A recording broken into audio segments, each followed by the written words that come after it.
जनवरी के बाद अभी मिल रहे हैं, तो सब जिंदा हैं अभी तक? हाँ, सबकी भक्ति ठीक चल रही है? अच्छा क्वेश्चन है ना। हाँ बोलो तो भी दिक्कत, ना बोलो तो भी दिक्कत।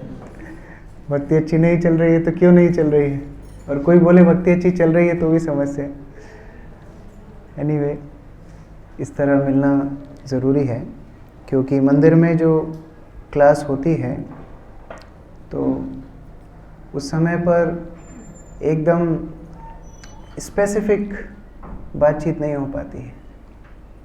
लेकिन जब हम लोग इस तरह व्यक्तिगत रूप से बैठते हैं, एक क्लोज्ड ग्रुप में बैठते हैं, तो उस तरह की चर्चा हो सकती है कि हम लोग कैसे अपनी भक्ति में बढ़ें, कैसे अपनी भक्ति को और प्रगाढ़ करें, क्या चुनौतियां हमारी भक्ति में आ रही हैं, ये सब चर्चा हमको करना है।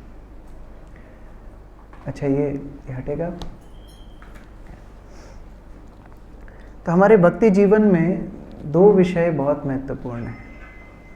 एक है अर्थ प्रवृत्ति और एक है अनर्थ निवृत्ति। ये दोनों बहुत आवश्यक है और दोनों साथ साथ में चलने चाहिए।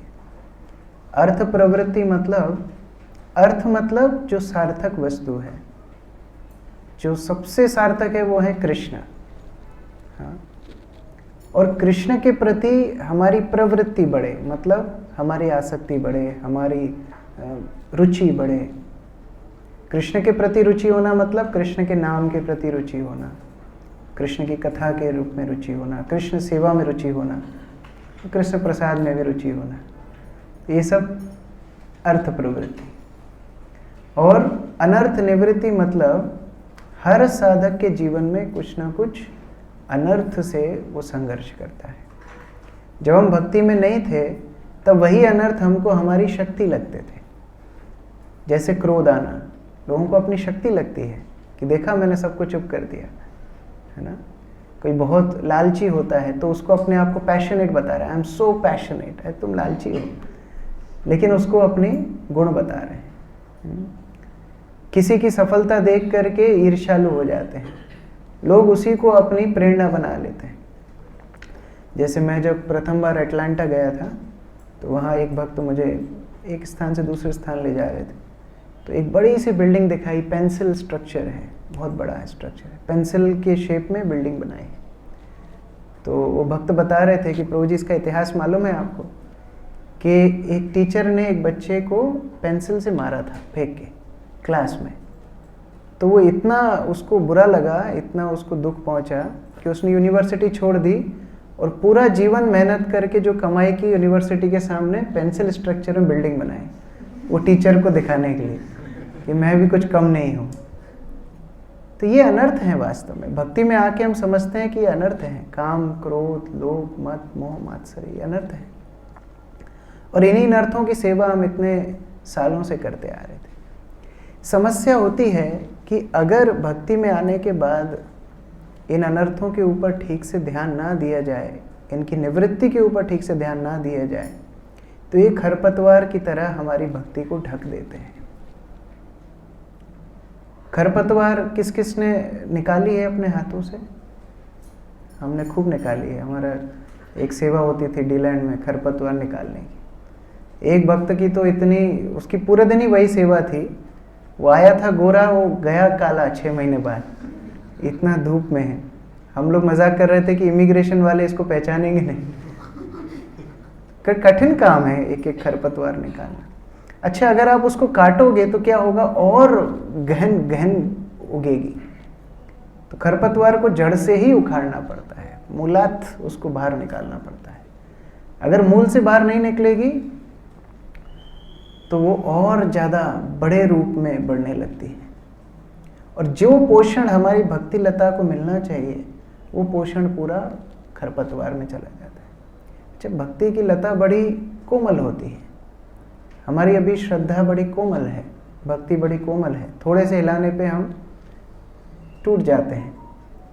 और उसका भी पोषण अगर खरपतवार ले ले तो फिर हमारी भक्ति में व्हाट इज अवर होप, हमारी आशा क्या है। इसीलिए अनर्थ निवृत्ति और अर्थ प्रवृत्ति दोनों साथ साथ चलने चाहिए। दोनों एक्सट्रीम बुरे हैं।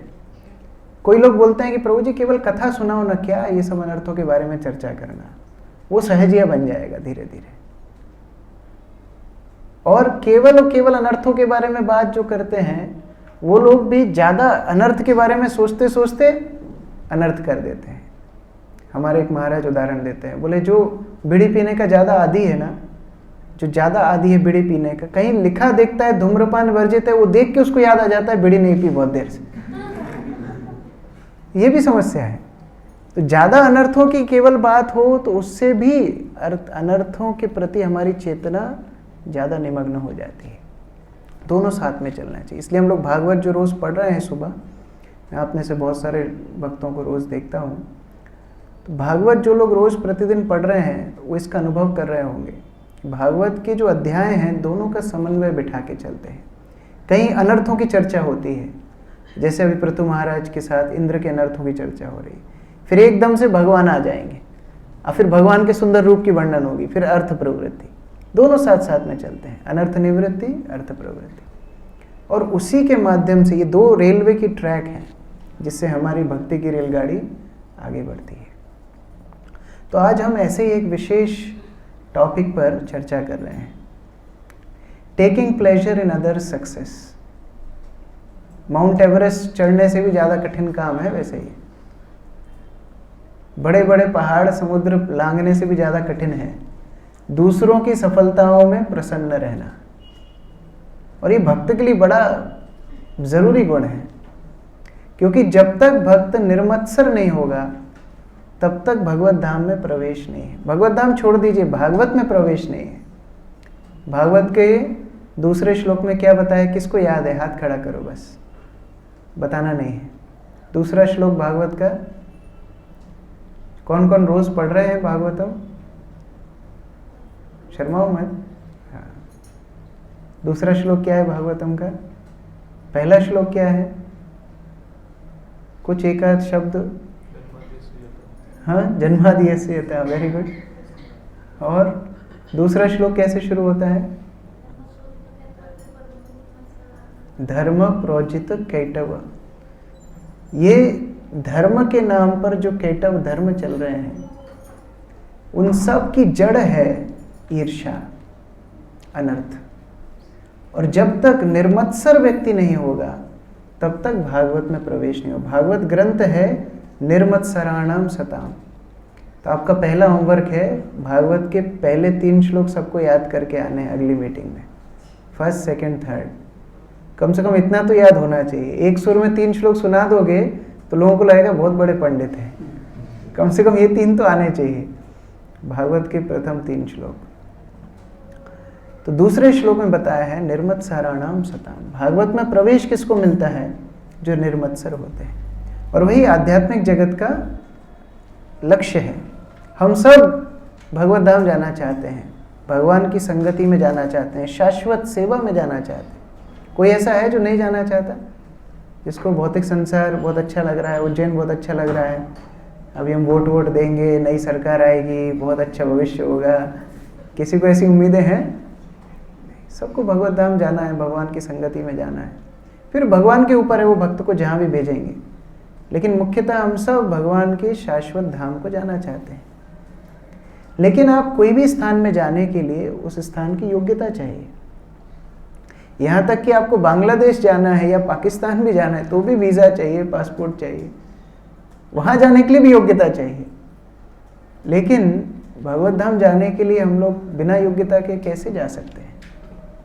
उसके लिए ये योग्यता चाहिए, निर्मत्सर। इसीलिए हर पल पर 2 चुनाव हमको करने हैं, और ये हर पल पर करने हैं। 2 विकल्प हम सबके पास रहेंगे हमेशा, कृष्ण और माया। कृष्ण और माया। ऐसा नहीं है आज हम भक्त बन गए तो अब ये टेस्ट नहीं होगा, नहीं, हर पल पर ये टेस्ट होगा और अंतिम समय तक होगा। और जब अंतिम समय पे हम भगवान का ही चुनाव करेंगे तब भगवान के धाम जाएंगे। अगर एक बार भी चुनाव माया का हुआ फिर लेट हो जाएगा। मैं डरा नहीं रहा हूँ, सत्य बता रहा हूँ। भरत महाराज का उदाहरण भागवत में अभी हम पढ़ेंगे अगले स्कंद में, 5वें स्कंद में। भरत महाराज का उदाहरण है, एक आसक्ति बस, बाकी सब तो पूरा जीवन भक्ति में ही निकला, लेकिन एक गलत चुनाव, बस 3 जन्म लग गए। उसी जन्म में जा सकते थे भगवत धाम, ये 3 जन्म लग गए। भक्ति सिद्धांत सरस्वती बोलते थे कि हमारे गौड़ीय मठ के अनुयायी सब इसी जन्म में भगवत धाम जाने चाहिए, ऐसी तैयारी होना चाहिए। First attempt clear, double attempt, third attempt, fourth attempt, इसके भरोसे नहीं रहना, फर्स्ट अटेम्प्ट में क्लियर होना चाहिए। ऐसी भक्ति हमको करनी है। मैं एक बहुत सुंदर प्रवचन सुन रहा था, कल इंदौर गया था, ड्राइविंग करते समय एक प्रवचन सुन रहा था। तो वो प्रभु जी बता रहे थे उनके 30 साल के विवाह का एक्सपीरियंस। तो बता रहे थे किस तरह व्यक्ति विवाह करता है, और विवाह से हर व्यक्ति की कुछ ना कुछ अपेक्षा होती है। ये उदाहरण सबके लिए बड़ा महत्वपूर्ण है, ध्यान से सुनना। हम जो भी काम करते हैं कुछ अपेक्षा से करते हैं। जैसे प्रभु ब्रह्मचारी बने तो अपेक्षा से बने हैं कि हाँ मैं कृष्ण भक्ति में आगे बढ़ूंगा, जो भी उनका उद्देश्य है। उसी तरह जो गृहस्थ आश्रम में जाते हैं उनका भी कुछ ना कुछ उद्देश्य होता है। माताएं सोचती हैं मुझे संरक्षण मिलेगा, मुझे उस तरह प्रेम मिलेगा, मुझे केयर, अटेंशन, जो भी। और पुरुष लोग भी सोचते हैं कि हाँ मैं थोड़ी दादागिरी दिखाऊंगा, ये उनकी अपेक्षा रहती है। कोई नहीं सुनता है, चलो घर में तो दिखाऊंगा, इंद्रिय भोग करूंगा। तो सबकी अपेक्षाएं अलग अलग होती हैं। लेकिन अगर भक्त कोई साथ में परिवार बनाते हैं, उनके लिए भगवान का प्लान क्या होता है? पिटते तो सब हैं, आश्रम में भी पिटते हैं, ब्रह्मचारी आश्रम में भी पिटते हैं, गृहस्थ आश्रम में भी पिटते हैं, पिटाई बराबर होती है। उसमें बिल्कुल कोई रहम नहीं है भौतिक संसार में, सबकी बराबर धुलाई होती है। सन्यासियों को भी होती है, वानप्रस्थियों की भी होती है। लेकिन जो भगवत भक्त हैं उनके लिए भगवान क्या करते हैं? इन चुनौतियों में हम कृष्ण का चुनाव करना सीख जाते हैं। हम लोग इंग्लिश में बोलते हैं वंडर वर्ल्ड। हमारी जो आकांक्षाओं के किले हमने बनाए हुए थे, हमारे जो क्या बोलते हैं ख्याली पुलाव, शेख चिल्ली के सपने, वो ये भौतिक संसार तोड़ता है अगर हमें कृष्ण भक्ति का आश्रय हो तो। और वो जब आश्रय हमको मिलता है तो हम कृष्ण का चुनाव माया के ऊपर करते हैं, और ये बहुत ज़रूरी है। तो प्रभु जी अपना उदाहरण, काफ़ी लंबा 2-2.5 घंटे का प्रवचन था, अंत में वो बता रहे थे कि किस प्रकार, मैं आज सुबह कक्षा में उसके बता रहा था उदाहरण उधर से, कि फिर उनकी माता जी, उनकी वाइफ बहुत बीमार हो गई, और ऐसा हुआ कि डॉक्टर्स ने बोला कि वो अभी मर जाएंगी, ख़त्म हो जाएंगी। तो रात का समय था, डॉक्टर्स ने इस तरह जवाब दे दिया था, तो वो सोच रहे थे कि सुबह इस तरह सब तैयारी मुझे करनी होगी। और 30 साल वैवाहिक जीवन, तो एक आसक्ति भी होती है, एक संबंध भी होता है। तो रात भर सो नहीं पाए। सुबह आए यही सोच के कि अब तो खबर आ ही जाएगी। आए तो देखा उनका ऑक्सीजन लेवल 110%। तो जो एडिशनल सपोर्ट लगाया था वो हटाना पड़ा, क्योंकि 110 मतलब नॉर्मल से ज़्यादा जा रहा है, और नॉर्मल सांस लेने लगी। तो एक चमत्कार ही था। तो उन्होंने एक बहुत अच्छा प्रश्न अपनी पत्नी को पूछा। उन्होंने पूछा, देख तू तो एकदम बाउंड्री पे थी ना, जाने वाली थी, क्या तेरे मन में चल रहा था बता? कृष्ण को स्मरण कर रही थी, मुझे स्मरण कर रही थी कि उनके बच्चे का नाम राघव है, उनको स्मरण कर, किसको स्मरण कर रहे थे तुम अंतिम समय में? पूरा जीवन तो माला किया, पूरा जीवन सब विग्रह का सेवा सब कुछ किया, लेकिन वही तो मेन टाइम है ना। मृत्यु के टाइम में गई गाड़ी तो गई, फिर किसको याद कर रही थी? और माता जी बोलती है, मैं सच बोल रही हूँ, मुझे आपकी चिंता तो है ही नहीं, आपका तो भगवान देख लेंगे, आप भक्ति कर रहे हो। बच्चे का भी स्मरण नहीं आया, पूरा 100% कृष्ण को स्मरण कर रही थी। हमारे साथ होगा ऐसा? होगा ऐसा? तैयारी है बराबर? इसलिए ये चुनाव हमेशा करना है। कृष्ण या माया, ये दोनों चुनाव हमेशा हमारे सामने आते रहेंगे। और जब हम हमेशा कृष्ण को चुनेंगे तभी जाके आध्यात्मिक संसार की ओर हम अग्रसर होंगे। जहां माया चुनेंगे फिर डिले। तो उस तरह हमारी चेतना को हमें प्रशिक्षण देना है कि आध्यात्मिक जीवन कितना गंभीर विषय है। गुरु महाराज कई बार बोलते थे, सीरियस बिजनेस, बहुत ही गंभीर विषय है और उसी के आधार पर हमको प्रतिदिन अपने स्वयं का प्रशिक्षण करना चाहिए। भक्त लोग तो प्रशिक्षण दे रहे हैं, लेकिन स्वयं के मन का प्रशिक्षण हमको ही करना होगा, है ना। हम सब काउंसलर हैं, हम सब यहाँ जो बैठे हैं सब काउंसलर हैं और सबका एक एक काउंसली है। कौन है? हमारा मन, जो हमारी बात नहीं सुनता है, ना साधना रिपोर्ट भेजता है, ना सुबह की क्लास में आता है, ना काउंसलिंग क्लास में आता है, कुछ नहीं करता है हमारा मन दुष्ट। इसको हमको काउंसलिंग करना है सबसे पहले कि तुम्हारा ध्येय क्या है। आध्यात्मिक जगत, तो आध्यात्मिक जगत जैसे बनो तो सही। पहले यहाँ भौतिक संसार में कोई अमेरिका जाता है तो उसका इंग्लिश का टेस्ट लेते हैं कि तुम पढ़ने जा रहे हो, व्यापार करने जा रहे हो, इंग्लिश बोल पाओगे कि नहीं। तो आध्यात्मिक जगत की भाषा हम बोलते हैं कि हम ये कर्कश भाषा ही अभी तक बोल रहे हैं। हमारी सोच आध्यात्मिक जगत जैसी है कि नहीं है, ये तीसरे स्कंद में आप सबने पढ़ा है। आध्यात्मिक जगत का वर्णन आता है जब चतुष कुमार वैकुंठ में प्रवेश करते हैं। सुंदर वर्णन आता है किस तरह वहाँ भगवान सबको आश्रय प्रदान कर रहे हैं, शुद्ध सत्व में हैं, वहाँ के जो सुंदर वन हैं हर वस्तु देने के लिए तैयार हैं, और वहाँ जो दंपति हैं वो दंपति हमेशा भगवान के गुणगान में लगे रहते हैं। और उसके बाद श्लोक दर श्लोक आता है कि किस प्रकार आध्यात्मिक जगत के जो निवासी हैं उनकी भावना कैसी है। पक्षियों का पहला उदाहरण आता है। ये पक्षियाँ सुंदर स्वर में भगवान का गुणगान करती हैं, लेकिन जब देखते हैं कि भंवरा आवाज़ कर रहा है तो भंवरे की आवाज़ सुन के वो पक्षी बंद हो जाते हैं। भंवरे की आवाज़ कौन अच्छी निकाल सकते हैं? थोड़ा निकाल के दिखाओ, सुनाओ जोर से, जोर से। सभी लोग निकाल सकते थोड़े। भंवरे की आवाज़ तो नहीं निकाल सकते। निकालिए। 2 मिनट भी भंवरा आपके कान के पास रहेगा ना, आप पागल हो जाएंगे। लेकिन जब भंवरा बोलना शुरू करता है ये सब पक्षियां चुप हो जाती है। नहीं, वो हरि कथा हरि गुणगान करना चाह रहा है, उसको मौका देना चाहिए। ये वैकुंठ है। सुंदर सुंदर पुष्प हैं जिनकी जो सुगंध है वो दिव्य सुगंध है। ये पुष्प नहीं मुरझा गए हैं, ऐसे पुष्प नहीं, लेकिन आध्यात्मिक जगत के दिव्य पुष्प जो कभी मुरझाते नहीं, जिनकी सुगंध कभी खत्म नहीं होती। और ऐसा नहीं है, मौसम के हिसाब से सुगंध देते हैं। गर्मी के मौसम में वही पुष्प ऐसी सुगंध देगा जिससे शीतलता महसूस होगी। सर्दियों में आप माला पहनेंगे आपको ठंडक लगेगी, लेकिन आध्यात्मिक जगत में ऐसा नहीं है।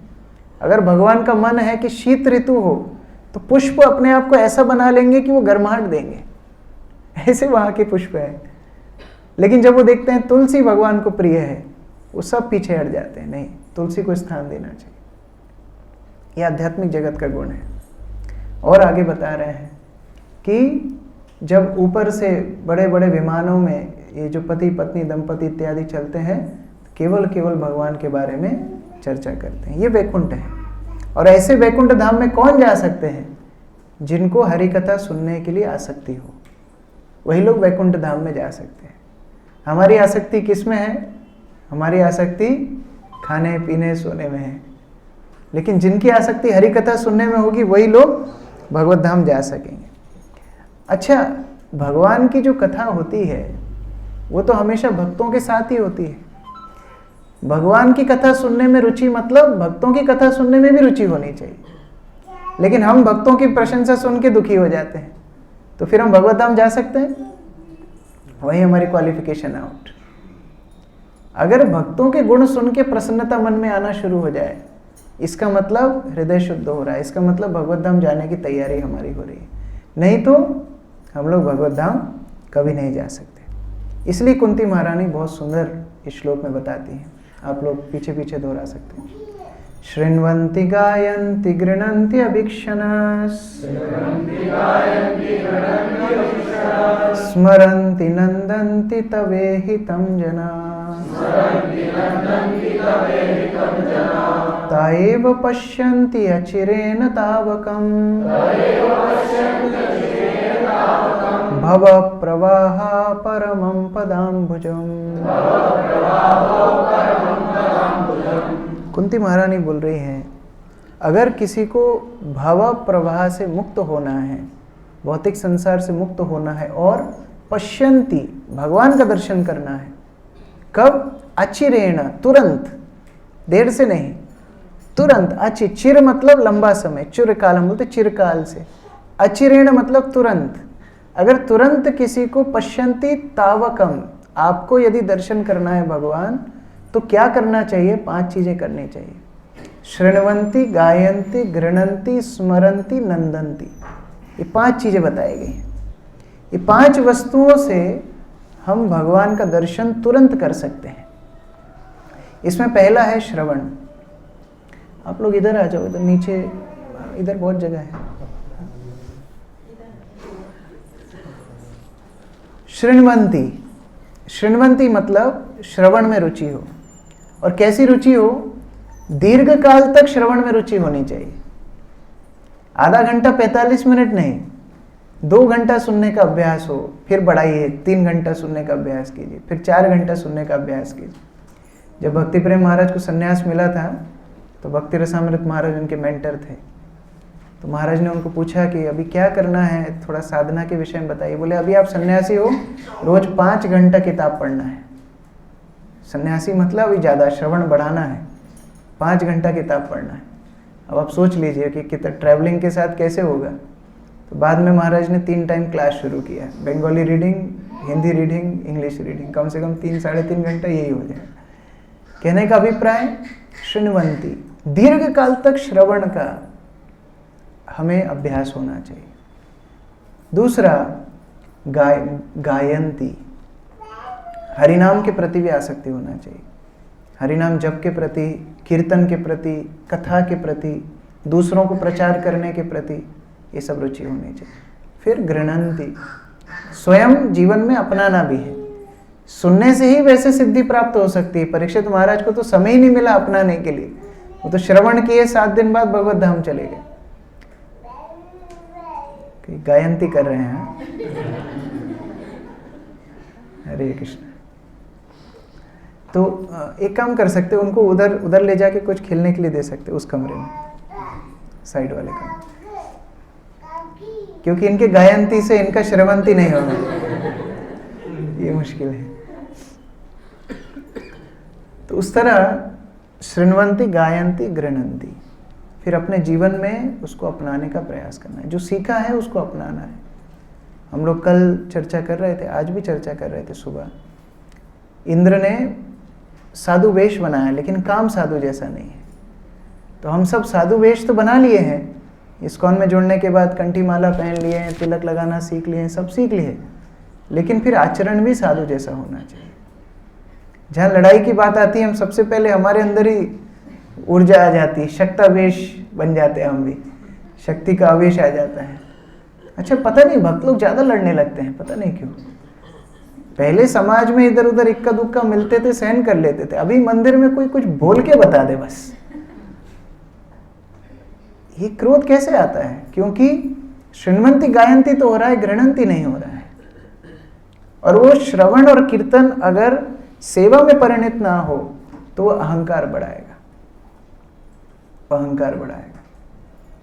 इसलिए भक्ति में आने के बाद लड़ाई झगड़ा हम ज़्यादा करने लगते हैं, तो ये भी अनर्थ है, इससे ही बचना चाहिए। और फिर स्मरन्ति, फिर स्मरण होगा। जो श्रवण कीर्तन और गृह्णन में परिपक्व होंगे तब भगवान का स्मरण होगा, और वो स्मरण की शक्ति से भगवान का चिंतन सदैव कर पाएंगे। और उसके बाद ये क्रमबद्ध रूप में बता रहे हैं, शृण्वन्ति, गायन्ति, गृह्णन्ति, स्मरन्ति और फिर नंदन्ति। और फिर दूसरों को देख करके आनंद मिले, अगर वो भक्ति में आगे बढ़े तो। ये सबसे 5 में कठिन काम है, लेकिन ये स्टेज क्लियर किए बिना हम भगवत धाम में प्रवेश नहीं प्राप्त कर सकते। नंदन्ति, दूसरों की आध्यात्मिक सफलता में हम प्रसन्न हो। हाँ, इस भक्त को कृपा मिल रही है, बहुत अच्छा। और ऐसा बताते हैं, अगर आप केवल खुश हो जाते हैं दूसरों की आध्यात्मिक उन्नति से, तो जितनी उन्नति उन्होंने अपने साधना के माध्यम से की है, वो आपको केवल खुश होने से मिल जाती है, केवल खुश होने से मिल जाती है। जैसे ब्रज में 6 गोस्वामी रहते थे, तो ऐसा नहीं है 6 गोस्वामी के अलावा और कोई भक्त नहीं रहते थे, लेकिन वो प्रसन्न होते थे, हाँ रूप सनातन ऐसी सेवा कर रहे हैं। वो जाके महाप्रभु को बताते थे कि रूप सनातन का वैराग्य ऐसा है, महाप्रभु प्रसन्न होते थे, वो भक्त प्रसन्न होते थे। तो उनका उद्धार केवल रूप सनातन की गुणगान करने में ही हो गया। ये हमारे लिए विशेष शिक्षा है, नंदंती। और ये वास्तव में राधा रानी का काम है, नंदंती। राधा रानी यही, उनका यही काम है, भगवान के पास खड़े रह के वो कान में यही बोलती रहती है, ये भक्त है, ठीक है 100 कष्ट है इसको, फिर भी आता है, 6 घंटे सोया है लेकिन फिर भी आया है शाम को, दिन भर एसी में था, अभी बिना एसी गर्मी में बैठा है। ऐसे राधा रानी बोलती रहती है। ये टूटी फूटी माला करता है लेकिन करता है, ये बाहर इधर उधर खाता है, फिर आपका प्रसाद भी खाता है। नंदंती दिन रात राधा रानी निंदंती नहीं, नंदंती करती रहती। निंदंती हम करते हैं, निंदा में हम एक्सपर्ट हैं। अच्छा, कोई भक्त सेवा ना करे तो निंदा, ये तो कभी बाल्टी उठाता ही नहीं, कब सीधे आके लाइन में खड़े होना प्रसाद के। और कभी कोई सेवा करने लगे तो चिंता, बड़ा दिखा रहा है सेवा करने के लिए, आगे आगे ज़्यादा प्रभु जी को दिखाना चाहते हैं, निंदंती। कोई जप में सोए तो निंदा, और कोई अच्छे से बेचारा बैठ के आंख बंद करके जप करे तो बोले बड़ा दिखावा कर रहा है, घर में थोड़ी ऐसे करता हो, निंदंती। निंदंती का अपोजिट है नंदंती, जो राधा रानी करती है, हमेशा कृष्ण को बोलती रहती है। ये जीव के अंदर ये गुण है, लाख बुराइयां हैं, ये गुण है, ये गुण है। ये राधा रानी का काम है नंदंती, इसलिए सबसे ऊपर रखा है नंदंती। और जब इस तरह हम लोग नंदंती का आश्रय लेते हैं, दूसरों की सफलताओं में, दूसरों की आध्यात्मिक प्रगति में हम प्रसन्न होते हैं, तो भगवान इस चरित्र को देख करके उस भक्त को पहले बुला लेते हैं। इसलिए ये गुण हमारे लिए बहुत ज़रूरी है। हमको देखना है कि मैं सुबह ही बता रहा था, एक वाक्य है, I should please Guru and Krishna, मैं गुरु कृष्ण को प्रसन्न करूंगा, ये एक स्टेटमेंट है, ये गलत है।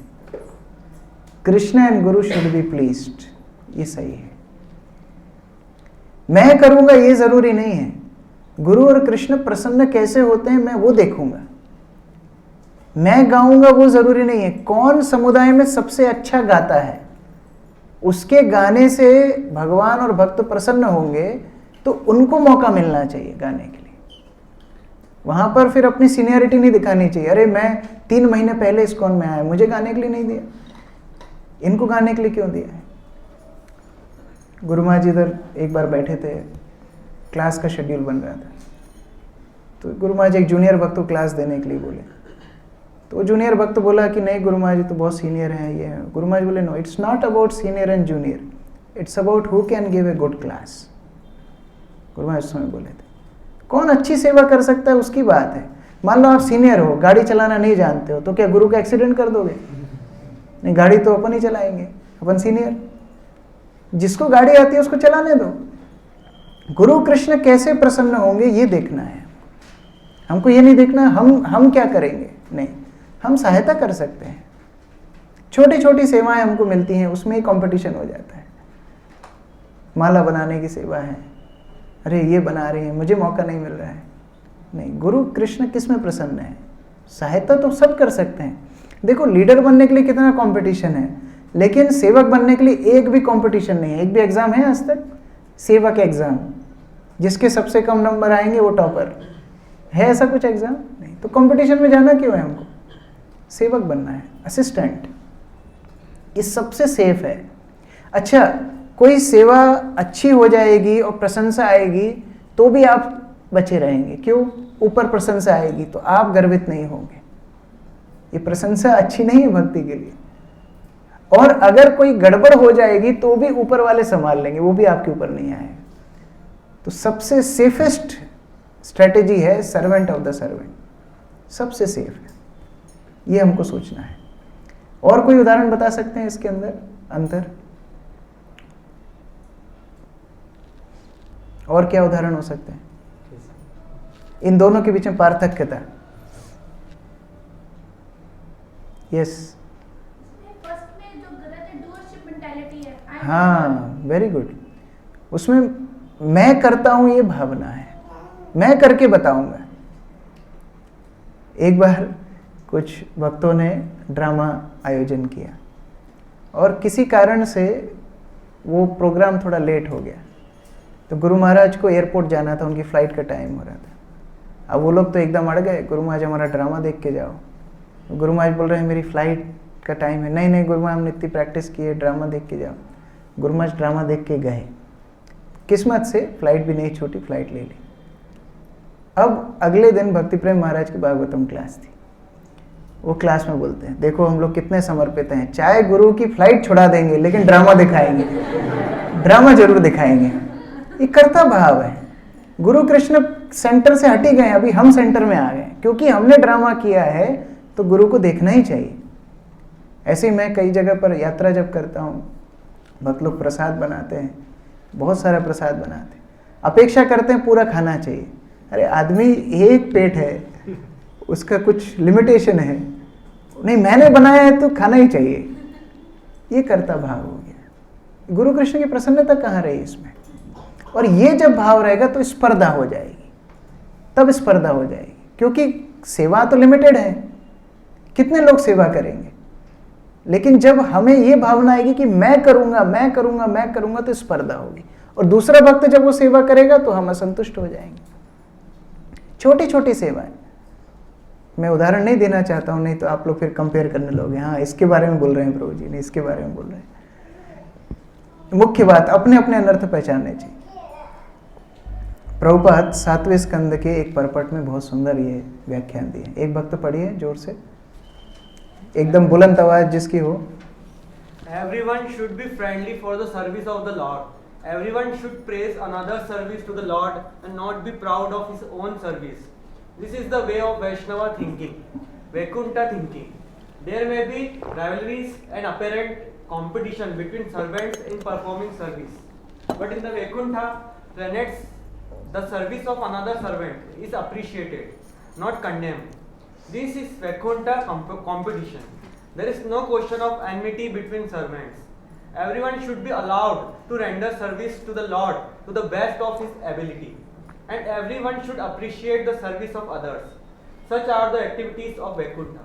वैकुंठ के निवासियों का यह आचरण है कि वो बड़े प्रेम में इस तरीके से रहते हैं, सेवक के भाव से रहते हैं, और दूसरों की सेवाओं को वह प्रशंसा करते हैं, सराहना करते हैं। ये वैकुंठ का भाव है।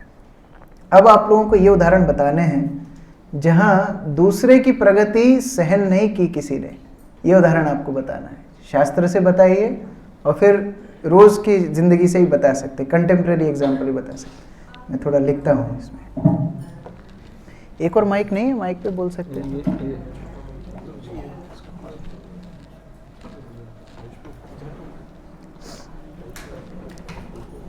यस, उदाहरण बताइए। जब दूसरे की प्रगति देख के व्यक्ति एकदम आग बबूला हो गया, ये शास्त्रों से और ये है डेली लाइफ से। कौन बताएंगे? यस, सुजाता माता जी।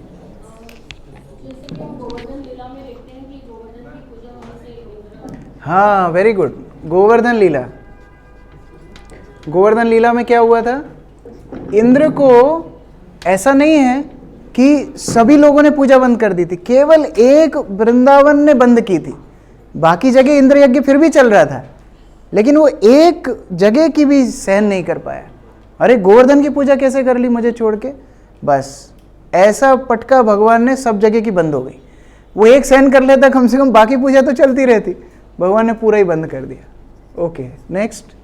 यस, प्रीति माता जी। प्रभु जी, द्रोणाचार्य जी जब एकलव्य ने अर्जुन से अच्छी धनुर्विद्या सीख लिया था, वो ईर्ष्या में नहीं है, उसका स्पष्टीकरण है, क्योंकि एकलव्य की चेतना तमोगुणी थी। अगर उसके पास वो विद्या होती, बाद में वो घाटा ही करता, जैसे उसामा बिन लादेन ने प्लेन घुसा दिया था, ऐसे ही करता, इसलिए वो सही था। यस, हाँ, ये तो गरम गरम एग्जाम्पल है सुबह का। पृथु महाराज एंड इंद्र। इंद्र ईर्ष्या, इंद्र के अच्छे बहुत उदाहरण हैं। इंद्र ने फिर पृथु महाराज से ईर्ष्या की, उनके घोड़ा चुरा के। ओके, यस, गीता माता जी। इंद्र एंड विश्वामित्र। विश्वामित्र कैसे? विश्वामित्र की साधना कर रहा था ना, तो इंद्र ने आपसे हाँ वो, हाँ ठीक है, विश्वामित्र और इंद्र, यहाँ पर इंद्र ईर्ष्या कर रहे थे विश्वामित्र से। ऐसा भी उदाहरण है जब विश्वामित्र ईर्ष्या कर रहे थे, वशिष्ठ और विश्वामित्र।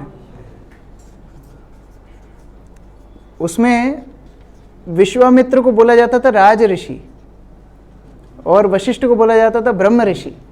तो विश्वामित्र सोचते मुझे नीचे क्यों, मैं राज ऋषि क्यों, मुझे भी ब्रह्म ऋषि होना चाहिए। बस वो एक यज्ञ करने लगे और उसी में एक राजा बीच में चटनी बना, उसका नाम क्या था, त्रिशंकु।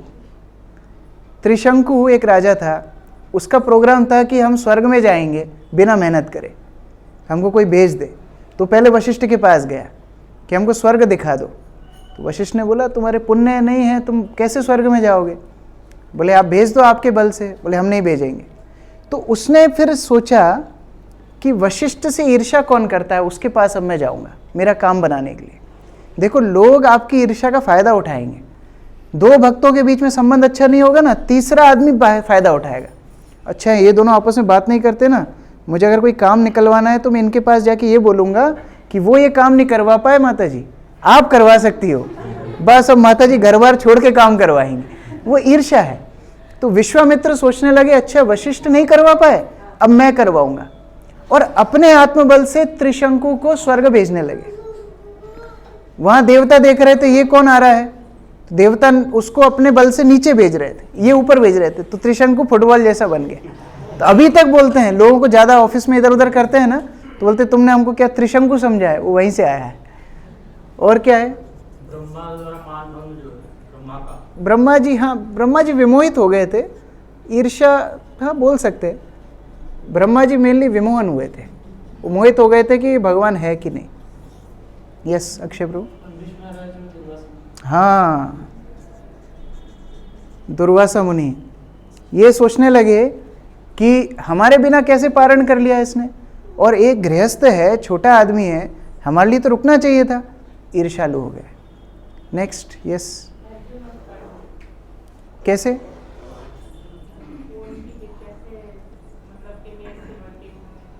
कौन सोच रहा था ऐसा? अच्छा मुझे आज्ञा नहीं। यस आप बताइए सोना माता जी। इंद्र का पुत्र जयंत सीता माता को देखा। हाँ जयंत, जयंत का उदाहरण है रामायण में। जयंत राम और सीता को देख करके ईर्ष्या हो गया था उसको। और ईर्ष्या कैसे हुई वहां पर, वो तिरस्कार किया था, वो अपमान में आता है। अपमान में आ गया। यस अर्चना माता जी। राजा दक्ष शंकर भगवान। हाँ ये दक्ष और भगवान शिव का उदाहरण है। और ये सब आपको लिखने हैं, हाँ जिससे याद रहे। मैं ऐसी मेहनत नहीं कर रहा हूँ, मैं लिखने में वैसे ही मैं आलसी हूँ, आप लोगों के लिए मेहनत कर रहा हूँ। और कौन? यस अच्छा आप कान खुजा रहे थे। भस्मासुर और शिव जी। हाँ भस्मासुर बोल सकते हैं। वो भगवान शिव से आशीर्वाद प्राप्त किया, फिर पास में पार्वती को देखा तो बोले अच्छा इन पे पहले एक्सपेरिमेंट करते हैं। यस सुजाता माता जी। अभी स्क्रिप्चर से नहीं है, जैसे हम लीलामृत में देखते हैं कि डॉक्टर मिश्रा जो थे वो प्रभुपाद इतना अच्छा बता रहे थे, वो डिवोटीज भी एंजॉय कर रहे थे, लेकिन उन्होंने रोकने का प्रयास। हाँ डॉक्टर मिश्रा वो प्रभुपाद को केवल कीर्तन करने देता था, क्योंकि एक दो बार बोलने दिया, प्रभुपाद तो ऐसे प्रवक्ता थे कि सब लोग उनके फॉलोअर बनने लगे। तो डॉक्टर मिश्रा ने बोला अब इनको हम बोलने नहीं देंगे। उसने जितना ढकने का प्रयास किया, प्रभुपाद तो उतना उनका प्रचार बढ़ता गया। और यस हाँ वेरी गुड। चित्रकेतु बहुत समय से पुत्र प्राप्ति की आकांक्षा कर रहे थे, लेकिन पुत्र प्राप्ति नहीं हो रही थी। लेकिन उनको गुरु के आशीर्वाद से पुत्र मिला, वो रानी के प्रति उनका प्रेम बढ़ गया, बाकी रानियों को ईर्ष्या हुई और बाकी रानियों ने जहर देके पुत्र को मार दिया। यस सुहित सुबल प्रभु। हाँ ये गोपाल चपल की कहानी आती है चैतन्य चरितामृत में, जहाँ पर श्रीवास आंगन में ये जाना चाहता था। श्रीवास आंगन में चैतन्य महाप्रभु संकीर्तन करते थे, और प्रवृत्ति ऐसी है व्यक्ति की, जो उसके पास नहीं होता वहीं पर वो जाना चाहता है। जैसे आप लोग यहाँ क्लास में बैठे हो है ना, वैसे दुनिया में 50 क्लास चल रही है, लेकिन एक आध व्यक्ति जो छूट गया होगा ना, वो यही मन में अरे हमको क्लास में बुलाया नहीं। बस दुनिया में 50 क्लास चल रही है, मंदिर में रोज भागवतम क्लास हो रही है, उसमें नहीं आएंगे, लेकिन जिसमें नहीं बुलाया उसमें जाने की इच्छा होती। तो गोपाल चपल को ऐसे, अरे शिवास आंगन में हमको क्यों नहीं बुलाया, तो बस वो श्रीवास ठाकुर को अपमानित करने के लिए उन्होंने प्रयास किया, और उस कारण से उन्होंने वैष्णव अपराध किया, बाद में उनके शरीर में कोढ़ हो गया। और उदाहरण सुरुचि, ओके, सुरुचि एंड ध्रुव महाराज, छोटे से बच्चे से ईर्ष्या हो गई, ये क्यों बैठेगा, मेरा पुत्र बैठेगा। और क्या, और उदाहरण, यस, उसमें मुख्यतः मंथरा थी, मंथरा ईर्ष्यालु थी। मंथरा किससे ईर्ष्यालु थी पता है? अंकित प्रभु आपको अंदर ले जाना पड़ेगा उनको, सॉरी आपको मैं डिस्टर्ब कर रहा हूँ, लेकिन मेरे गले की क्षमता उतनी है। तो मंथरा किससे ईर्ष्यालु थी, किससे ईर्ष्यालु थी? नहीं, कौशल्या से, क्योंकि अगर कौशल्या का बेटा राजा बनेगा तो कैकेयी सेकंड क्लास हो जाएगी, और कैकेयी सेकंड क्लास हुई तो मंथरा थर्ड क्लास हो जाएगी, तो इसीलिए उन्होंने वहां पर एनवियस किया। और समुद्र मंथन में क्या हुआ था? सबसे पहले जो भगवान ने वो मोहिनी अवतार लिया था, तो अमृत पहले देवी देवताओं को, हाँ वो ठीक है, वो ईर्ष्या में नहीं आएगा, वो स्वार्थ में आएगा एक तरह से। यस, उसमें क्या हुआ था? हाँ बोल सकते हैं, ऐसे सभी असुर बोल सकते हैं। हिरण्यकशिपु भगवान विष्णु से ईर्ष्या करता था कि उनकी पूजा क्यों होनी चाहिए, मेरी पूजा होनी चाहिए, छोटा सा बालक मेरा ही बेटा है, मेरी पूजा क्यों नहीं कर रहा है। ब्रह्मा जी एंड विष्णु जी का क्या हुआ था? ब्रह्मा जी को that I am the superior, उसको अहंकार बोल सकते, वो विमोहन में आ जाएगा। ईर्ष्या, ईर्ष्या, यस, हाँ, दुर्योधन राजसूय यज्ञ में गए और युधिष्ठिर महाराज का राजसूय यज्ञ देख करके दुर्योधन इतना ईर्ष्यालु हो गया कि आग बबूला हो गया हस्तिनापुर आके। शकुनी बोलते हैं कि तू भी कर ले एक, उन्होंने राजसूय, तू भी कर ले एक राजसूय यज्ञ। बोला नहीं, उन्होंने कैसे किया, मेरे से पहले कर लिया उन्होंने। अभी इतिहास ये बोलेगा युधिष्ठिर महाराज ने पहले किया, मैंने बाद में किया, ये उनकी ईर्ष्या है। शिशुपाल, शिशुपाल, आप लोग सब तो सेमिनार दे सकते हैं इसके ऊपर। और यस, हाँ वो कामुक थी, उसके कामेश क्रोधेश वो अलग चीज है। और पौंड्रक, यस, पौंड्रक भगवान कृष्ण से ईर्ष्यालु था, वो खुद मोरपंख लगा के घूमता था, नकली 2 हाथ बना लिए थे उसने, वैसे घूमता था वसुदेव बन के। और कोई, और थोड़े अपने उदाहरण भी दो, थोड़े आसपास के, शास्त्र से तो बहुत बता दिए, अपने उदाहरण भी दो रोजमर्रा की जिंदगी में। समटाइम्स जब ऑफिस में किसी के सक्सेस, हाँ, अपनी टीम में देख लेते तो ऑफिस हम भी मुसद्दी लाली हैं। ऑफिस में जब दूसरे की प्रगति देखते हैं तो हम भी आग बबूला होने लगते हैं। अरे हमने साथ में ज्वाइनिंग की, मैं तो और ज़्यादा काम करता हूँ, फिर भी बॉस इसको फेवर क्यों करते हैं। और हाँ, भाई बहन में कम होता है, बहन बहन में ज़्यादा होता है।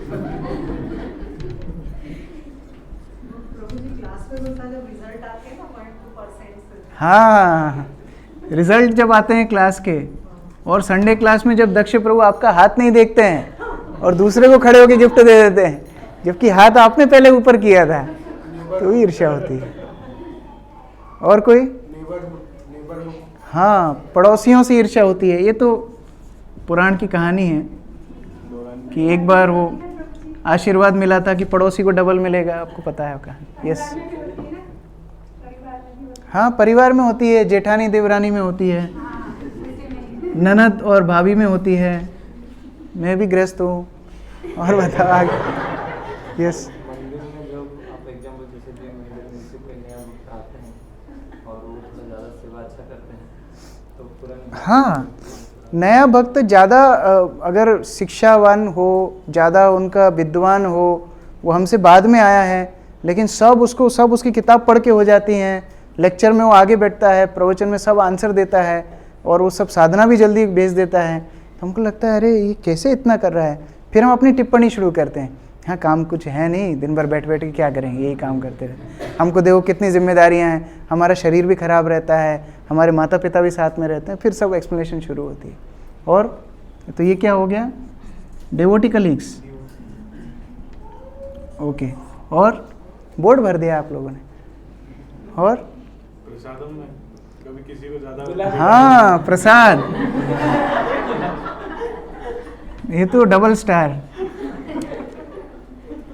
कोई एक आइटम गलती से छूट जाए बस प्लेट में आके, हे भगवान, अगली बार से नहीं आएंगे। और प्रभु जी लोग ज्यादा से ज्यादा जिसका नाम लेते हैं। हाँ वही यहाँ पर डिवोटी कलीग्स हो गया। अटेंशन किसी को मिलती है तो हमको टेंशन हो जाती है। और ऐसा मत सोचो बोर्ड भर गया फिर दोबारा भी लिख सकते। और कोई उदाहरण?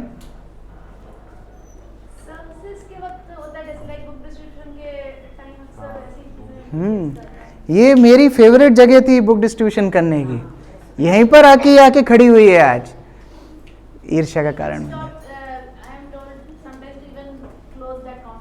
हाँ, एक महाराज बता रहे थे, वो जब ब्रह्मचारी थे वो क्लास देने जाते थे तो उनका व्यासासन गायब कर देते थे दुख में। हाँ, व्यासासन गायब। अब वो लोग वो लास्ट मोमेंट पे क्या करे, कोई कुर्सी लाता था, कुछ लाता था, ईर्ष्या। और कोई उदाहरण?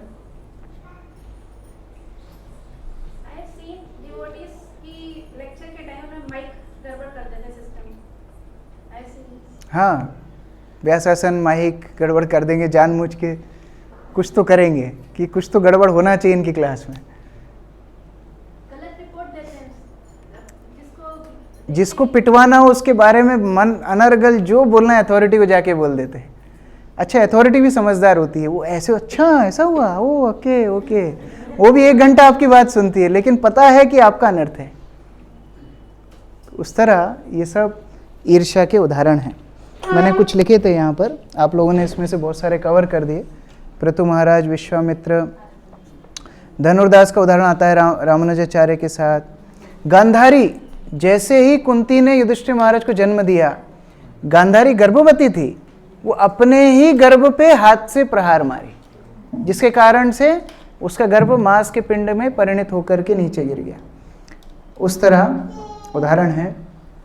ये कुछ मटेरियल एग्जाम्पल्स भी हैं। एनीवे, इसमें हम नहीं जाएंगे।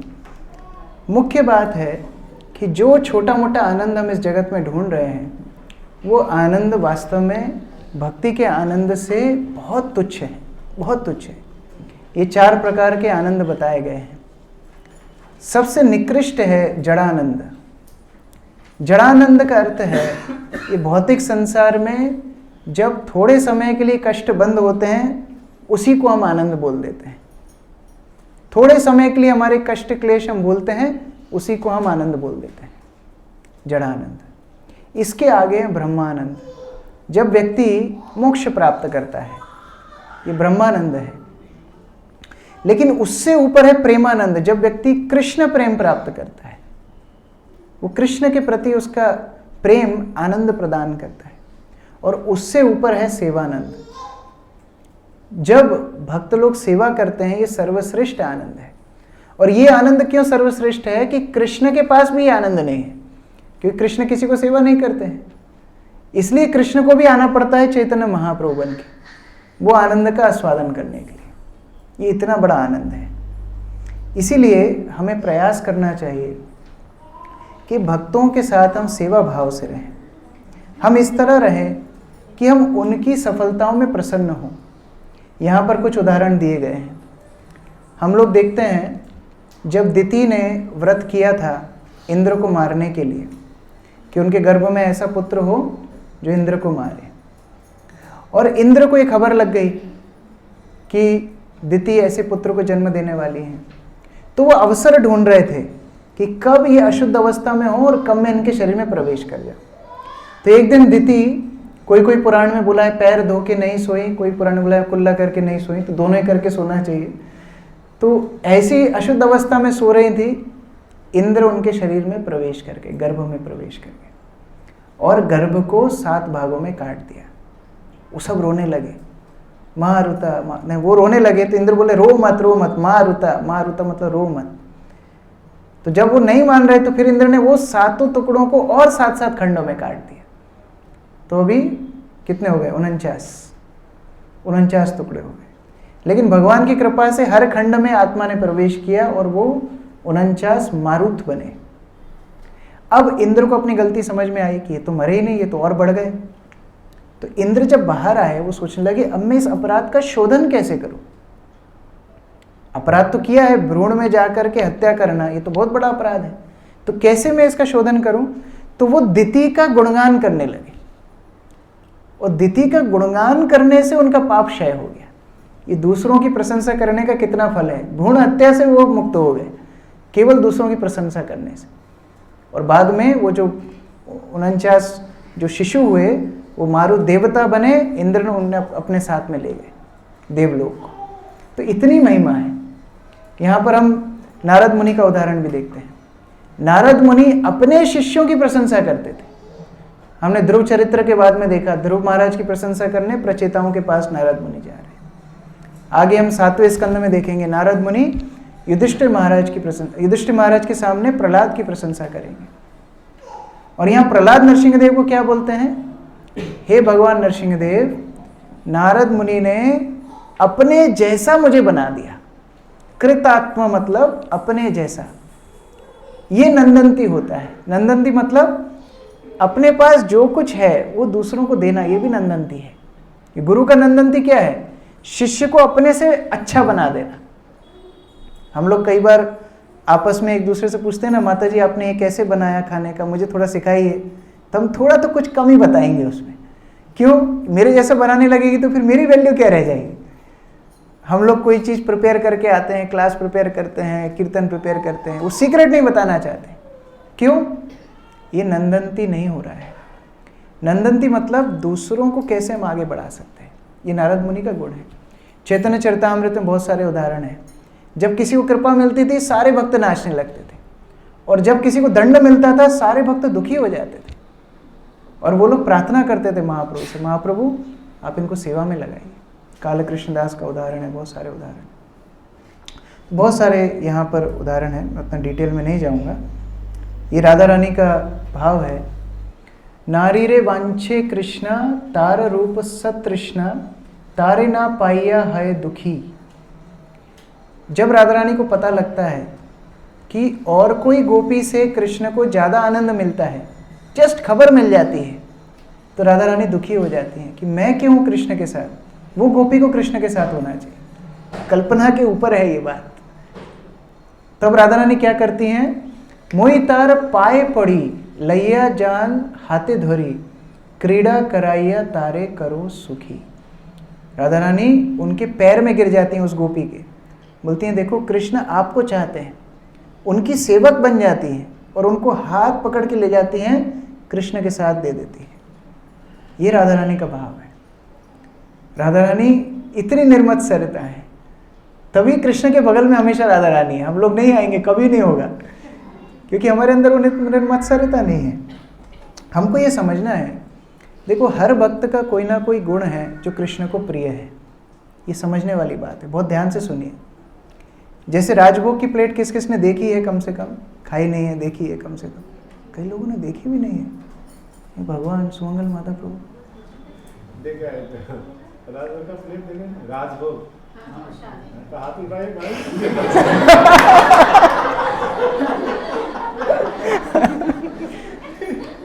उसमें कोई दिन ऐसा देखा कि केवल मिठाई मिठाई रखी है, ऐसा देखा? कभी केवल चावल ही चावल रखा है, केवल पुड़ी पुड़ी रखी है, केवल करेला ही करेला रखा है? नहीं, सब होता है। करेला भी है, पकोड़ा भी है, नींबू भी है, चटनी भी है, पनीर सब्जी भी है, शाक सब्जी भी है, चावल है, दाल है, सब है। क्यों? कृष्ण सबका आस्वादन करना चाहते हैं। कृष्ण ने हम सबको भिन्न भिन्न बनाया है। क्यों? कृष्ण सबके अंदर जो एक एक गुण है उससे प्रसन्नता प्राप्त करते हैं, इसलिए तो उन्होंने विस्तार किया है। जन्मादि यस्य यथा का मतलब क्या है? विस्तार करा ही क्यों है? क्योंकि वो हम सब के उन गुणों को आस्वादन करना चाहते हैं। और अगर हम चाहें कि केवल हम रहेंगे और कोई नहीं रहेगा तो भगवान को प्रसन्नता कैसे मिलेगी? इसलिए जो जिस क्षेत्र में निपुण है उसको मौका देना चाहिए। और एक और बात ध्यान रखिए, हम लोग सोचते हैं हम पहले आए ये बाद में आए, हम पहले आए हम बाद में आए। वास्तव में ये कैलकुलेशन हो ही नहीं सकता है, क्योंकि गीता में भगवान बोलते हैं जितनी भक्ति आप अभी करके जाएंगे वो शाश्वत हो जाएगी, अगले जन्म में वहीं से शुरू करेंगे। तो हो सकता है आप में से कोई वक्त ऐसे हों जो 99% करके आए हैं, अभी 1% कंप्लीट करना है उनको, तो आराम से टहल रहे हैं भक्ति में। आपको लग रहा है वो सिंसियर नहीं है, उसकी 99 हो चुकी है। और हो सकता है आपकी अभी 0 से शुरू हो रही है, आप खूब भाग रहे हो, लेकिन वो 99 तक पहुंचने में आपको जन्म लग जाएंगे। वो भक्त केवल थोड़ा सा कंप्लीट करने के लिए आया है। तो कौन किस स्तर का भक्त है हम नहीं समझ सकते। इसलिए जब भी किसी को कृपा मिले हमको यही सोचना चाहिए कि वास्तव में कृष्ण इसकी सेवा स्वीकार करना चाहते हैं, गुरु इसको सेवा स्वीकार करना चाहते हैं, और प्रसन्न होना चाहिए। इतना सिद्धांत अगर आप समझ गए, हमारी भक्ति बहुत अलग लेवल पे होने वाली, बहुत ही अलग लेवल पे होने वाली। हम अभी तक जो भी कर रहे थे उससे अलग अनुभव आप करेंगे कि हाँ ये भक्ति का रस है, ये भक्ति का आनंद है। मैं आपको कुछ उदाहरण, कुछ वीडियोस दिखा रहा हूँ। हमारे वर्तमान के जो बड़े बड़े सन्यासी हैं, एक एक सन्यासी कितना बड़ा बड़ा ये थोड़ा लाइट बंद कर दीजिए, उधर की वीडियो अच्छे से दिखेगी। हाँ ठीक है। उन लोगों के बीच में कितनी प्रेम मैत्री है। हम लोग ने क्या सेवा की है, लेकिन उन लोगों ने 50-50 वर्ष प्रभुपाद के आंदोलन में सेवा की है, और उनकी सेवाओं के बाद भी उनके अंदर अहंकार नहीं है। ये हमको देखना है, निर्मत्सरता देखना है। अच्छा, उसके पहले भौतिक संसार का उदाहरण।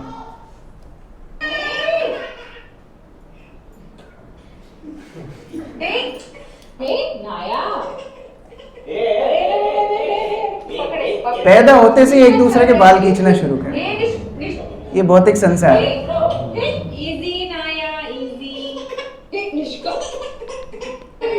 सॉल्यूशन क्या है? दोनों के बाल ही हटा। भौतिक संसार में जब तक रहेंगे एक दूसरे के बाल खींचते रहेंगे। आध्यात्मिक जगत में आके ही समाधान है। कुछ उदाहरण।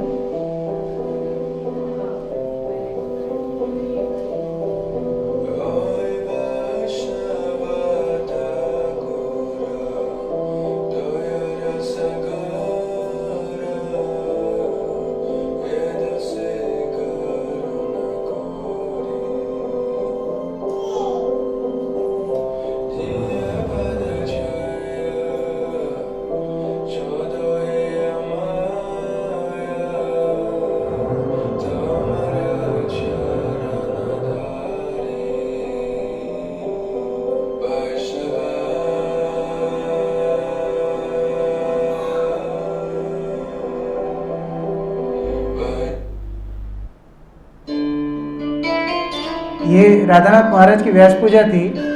महाराज गुरु महाराज को फोर्स कर रहे हैं कि नहीं मेरे व्यास आसन पे बैठो। गुरु महाराज बोले नहीं आपकी व्यास पूजा है, नहीं बोल साथ में बैठो।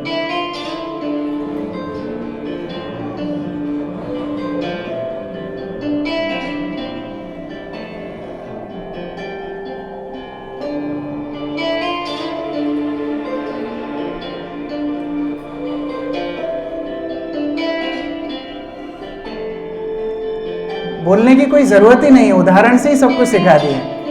अभी बोलने की कोई आवश्यकता ही नहीं है।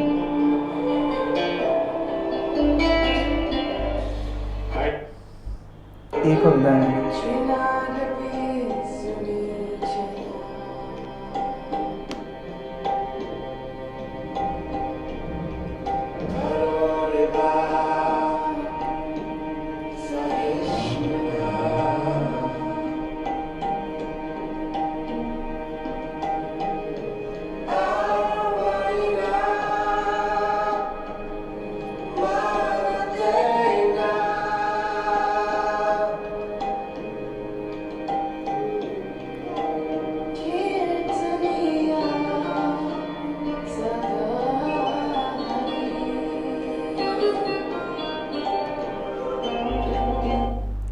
ये आध्यात्मिक संसार है। हम लोगों को वो पहली वीडियो से यहाँ तक आना है। ऐसे जब हमारे बीच में संबंध होंगे तब कृष्ण पसंद करेंगे, हाँ इन भक्तों को मेरे पास लेके आओ। हम बाल ही नोचते रहेंगे एक दूसरे के तो भगवान कैसे वापस लेके आएंगे। तो ये सिद्धांत हमको सीखना है। देखो अनर्थ हैं, सबके अंदर अनर्थ हैं। हमारा हम जब बेस में रहते थे तो एक बाथरूम था लंबा, उसका नाम था कुंभ मेला बाथरूम, क्योंकि सुबह सबको 4:15 बजे तैयार होना रहता था और बाथरूम इतने थे नहीं, हम लोग 50 लोग थे। और उसको कुछ खेलने के लिए दे दो, ये खेलने के लिए दे दो उसको, और कुछ 1-2 आइटम ले जाओ खेलने के लिए। आप थोड़ा खिलाओ उनको, जाओ। तो वो कुंभ मेला बाथरूम में कई भक्त हम एक साथ में नहाते थे, गमछा पहन के, और ऐसे कई नल लगे थे उसमें नहाते थे। अब मानो उसमें कोई 2-4 भक्त नहा रहे हैं और एक भक्त सबको बोल रहा है, ए तुम्हारा पैर गंदा है, तुम्हारा सिर गंदा है, तुम्हारा हाथ गंदा है। तो ये उचित है बोलना? वो अभी भी तो नहा ही तो रहा है, वो नहा के बाहर आ गया क्या? जब बाहर आएगा तब आप बोल सकते हैं कि हाँ प्रभु जी यहाँ थोड़ा साबुन रह गया, यहाँ थोड़ी गंदगी रहेगी। जब वो अभी भी नहा ही रहा है, वो नहाने की क्रिया में है, समय काल में पवित्र हो जाएगा। उसी तरह हम भक्ति जीवन में हैं, अभी दूसरों के दोष क्यों देख रहे हैं हम? क्या वो आध्यात्मिक जगत में पहुंच गए क्या? वो भी तो बेचारे साधना ही कर रहे हैं, जप कर रहे हैं, गुरु से श्रवण कर रहे हैं, बेचारे स्ट्रगल कर रहे हैं। तो उनकी मदद अगर हम ना कर सके, कम से कम उनका तिरस्कार, उनकी आलोचना नहीं करना चाहिए। ये भाव वैकुंठ का भाव है। और अगर हम इस तरह की भावना रखेंगे तो हम प्रगति बहुत अच्छे से कर सकते हैं। अब प्रश्न है, आप लोगों को बताना है, ऐसे आचरण करने में क्या समस्या आती है? लाइट ऑन करना है? नहीं, ठीक है। क्या समस्या आती है? पेशेंस कैसे? अच्छा ये लिख लिया आप लोगों ने? मतलब हमें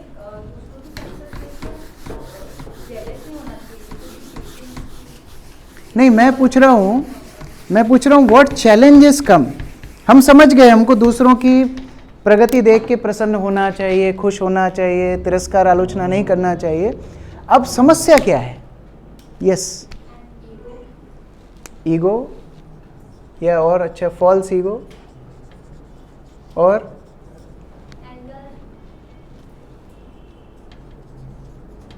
गुस्से के कारण ऐसा होता है। हम वैसे मन के अच्छे ही हैं, दिल के बुरे नहीं हैं, गुस्से में कर देते हैं, ठीक है। जैसे हम अभी जैसे ये सुनकर जाते हैं तो हम थोड़ी देर के लिए सोचते हैं हम करेंगे, बट हमें अगर रेसिप्रोकेशन नहीं मिलता तो फिर अपनी निवृत्ति तो भी नहीं, थोड़ा समय लगता है।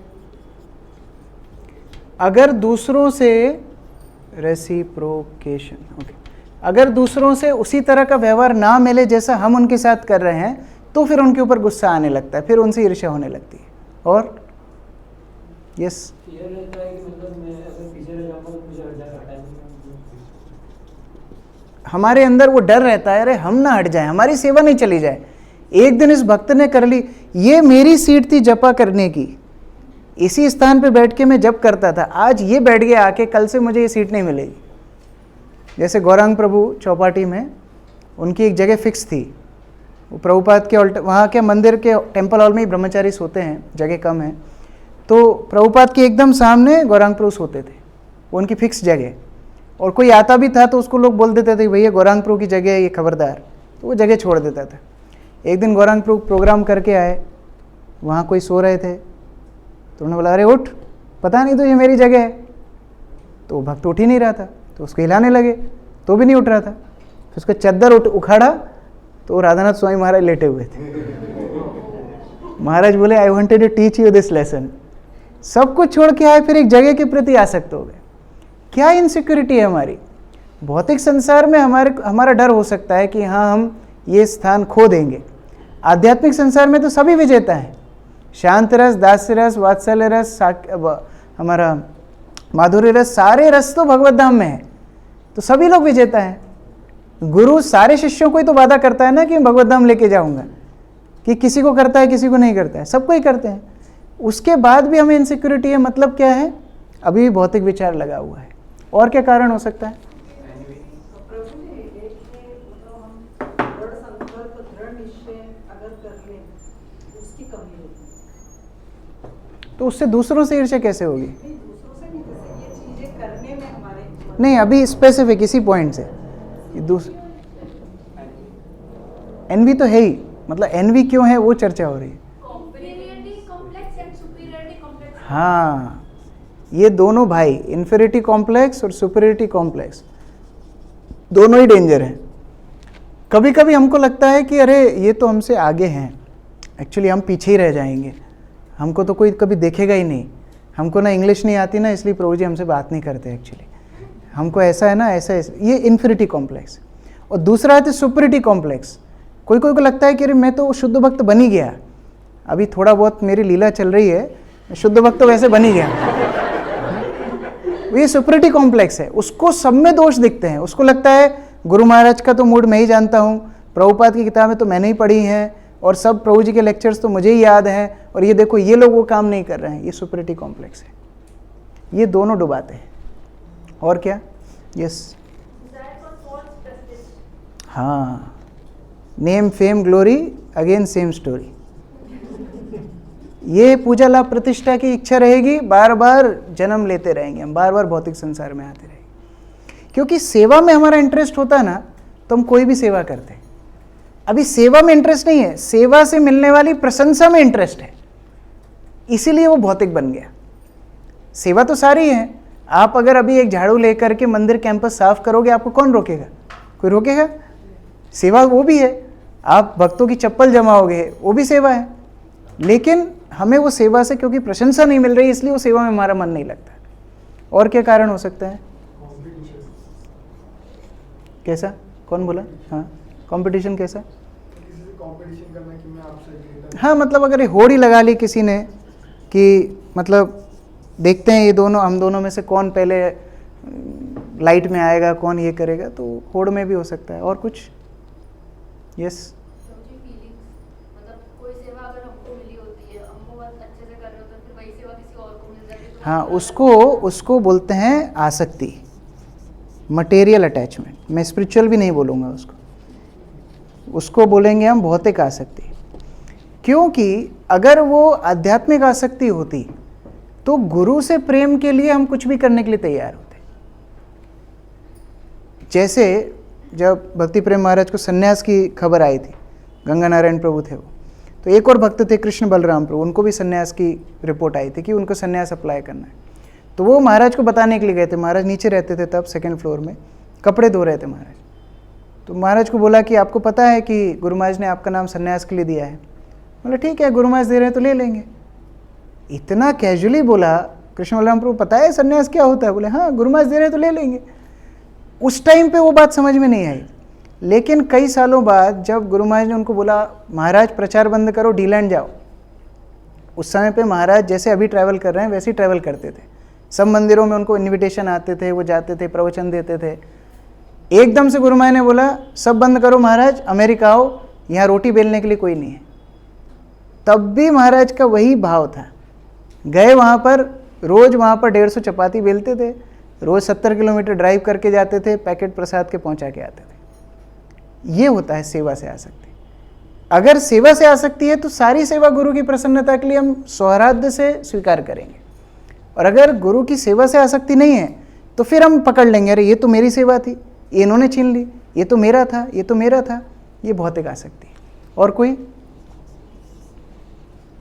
यस, कभी हम लोग appreciate करना चाहते हैं, लेकिन सामने वाला खुद से ही खुद की तारीफ कर देता है, तो फिर हम हमको लगता है अब इसका अहंकार क्या ही बढ़ाएंगे हम, ये खुद ही तो चढ़ा हुआ है। देखिए, ये काम हमारा नहीं है, ये हमको सोचना चाहिए। सामने वाले के अहंकार का ठेका उसके गुरु ने ले रखा है, उसके काउंसलर ने ले रखा है, हमने नहीं ले रखा। तो हमारी भक्ति की उन्नति के लिए हमको तो भक्तों की प्रशंसा करनी चाहिए। उनके जो गुण हमको दिख रहे हैं हमको देना ही, बोलना ही चाहिए। और वास्तविक गुण, ऐसी प्रशंसा नहीं कि ये तो बहुत अच्छे भक्त हैं, क्या बताऊं, इतने अच्छे भक्त हैं कि क्या ही बताऊं, ऐसा नहीं। अभी आप लोग इतने भक्त साथ में हो, आप लोग साथ में मंदिर आते हो, साथ में संडे प्रोग्राम अटेंड करते हो, सुबह साथ में भागवत पढ़ते हो, जपा सेशन अटेंड करते हो। आप सबको एक दूसरे के विषय में कम से कम 2-2 लाइन तो पता होना चाहिए कि हाँ, हीरालाल प्रभु बड़े विनम्र भक्त हैं, रेलवे स्टेशन में मंदिर का जो भी काम होता है हीरालाल प्रभु कर देते हैं, गीता माता जी बहुत डेडिकेटेड प्रीचर हैं, बुक डिस्ट्रीब्यूशन रोज करती हैं। प्रीति माता जी बहुत डेडिकेटेड, संडे स्कूल में सेवा। एक एक दो दो लाइन तो पता होना चाहिए। इतने दिन साथ में रहते हैं, एक दूसरे को जानते भी नहीं है। मतलब क्या है, हम अपने self, we are too much self conscious, हम अपने ही विषय में सोच रहे हैं, दूसरे भक्तों के गुण इसलिए हमको दिख नहीं रहे। तो इस तरह से ये सारे कारण हैं। अच्छा, लेस रेसिप्रोकेशन, ये भी एक महत्वपूर्ण बात है, इसको मैं बताना चाहूँगा। रेसिप्रोकेशन किससे चाहिए? कृष्ण से चाहिए कि उस व्यक्ति से चाहिए? अगर आपको विकल्प दिया जाए, आप किसी वैष्णव की विनम्रता से सेवा करते हो, उनको प्रसन्न करते हो, अब रेसिप्रोकेशन किससे चाहिए? कृष्ण से चाहिए कि उस व्यक्ति से चाहिए? कोई डाउट है इसमें? किन किन को उस व्यक्ति से चाहिए, किन किन को कृष्ण से चाहिए, किस किस को दोनों से चाहिए? ऐसे भी हो सकते हैं कुछ को कृष्ण भी दे दे, ये भी दोनों दे दे। देखो, भगवान हर एक सेवा का कई गुना रेसिप्रोकेट करते हैं, कई गुना। उनका स्वभाव ही वही है। कोई किंचित मात्र उनकी सेवा करता है, वो हजारों लाखों गुना उसके लिए सेवा स्वीकार करने के माध्यम से वो कई गुना उसको प्रति, क्या बोलते हैं, रेसिप्रोकेशन, आदान प्रदान, प्रतिफल देते हैं। लेकिन ज़रूरी नहीं है उसी व्यक्ति के माध्यम से दें। इसीलिए आप लोग लिस्ट अगर बनाओगे ना, मैंने ये त्याग सेवा की और मुझे भक्ति में ये मिला, तो इसके वॉल्यूम से इसका वॉल्यूम 10 गुना, 12 गुना, 20 गुना ज़्यादा होगा। हो सकता है वो भक्त आपको नहीं दे रहा है, लेकिन बाकी आपको कितना कुछ मिला वो तो आप विचार करो। ये किसने दिया? ये भी तो भगवान ने दिया। कोई भक्त चलता फिरता आपको भक्ति में जोड़ गया, कोई भक्त आपको भक्त बना गया, आपने उसके लिए क्या किया था? गुरु महाराज ने इतना सुंदर मंदिर यहाँ बना दिया, हमने गुरु महाराज के लिए क्या किया था? तो भगवान कई गुना हमारे साथ प्रतिफल दे रहे हैं, लेकिन जरूरी नहीं है कि उसी व्यक्ति से मिले। ये सिद्धांत हमको समझना चाहिए।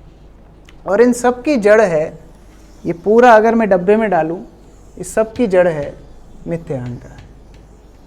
सबसे मेन प्रॉब्लम है क्योंकि हमारा अहंकार बढ़ा हुआ है, हमारा अहंकार उबाल मार रहा है, उसी कारण से सारा काम बिगड़ रहा है। ये देखा आप लोगों ने? इनो का ऐड नहीं है ये ईगो का ऐड है। ये काम बिगाड़े 6 सेकंड में। अच्छा, ये मिथ्या अहंकार के चलते ही तो हम भौतिक संसार में आए हैं। भौतिक संसार में हम आए क्यों? शुरुआत कैसे हुई? आपने तो तीसरे स्कंद सबने पढ़ा है ना, सबको कंठस्थ भी हो गया। तीसरे स्कंद में क्या पढ़ा था हमने? कहाँ से जीव की समस्या शुरू होती है? मिथ्या अहंकार से। और वो मिथ्या अहंकार जब तक हम पकड़ के रखेंगे तब तक भक्तों की प्रशंसा, भक्तों की गुण नहीं देख पाएंगे। तो अभी वो प्रिंट आउट्स कहाँ हैं? अभी मैं आपको एक एक्सरसाइज दे रहा हूँ, है ना। अभी आज के दिन हम लोग डाइवोर्स फाइल करेंगे, है ना। चिंता मत करो, ईगो से डाइवोर्स लेना है, ठीक है। ये अभी रहने दो, ये अभी मुझे ऐसे, ये अभी दे दो, ये बाद में। हम लोग क्या करेंगे, आप सबके पास पेन है? पेन है? किस किस को भूख लग रही है बहुत जोर से? 10 मिनट टाइम है। किसी को पैर सीधे करने, हाथ करने, कर सकते हैं ना।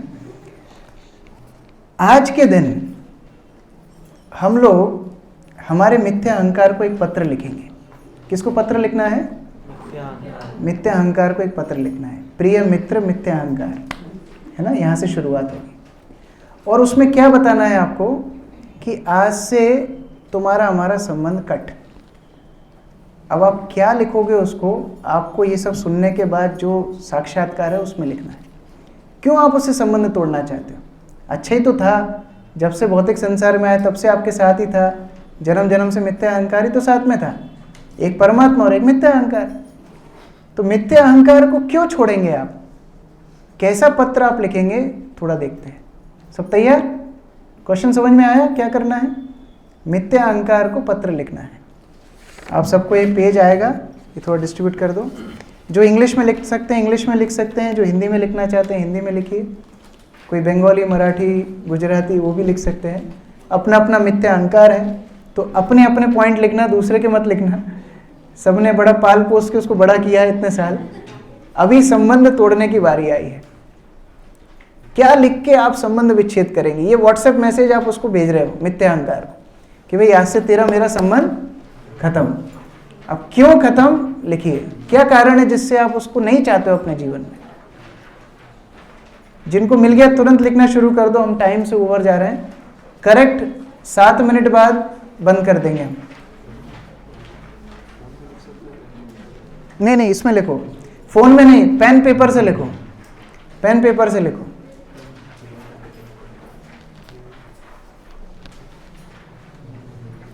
जब तक आप अपने हाथ से नहीं लिखोगे ना, तब तक आपको वो फीलिंग नहीं आएगी कि मिथ्या अहंकार क्यों छोड़ना चाहिए। किसी को पेन वगैरह चाहिए? Pen extra?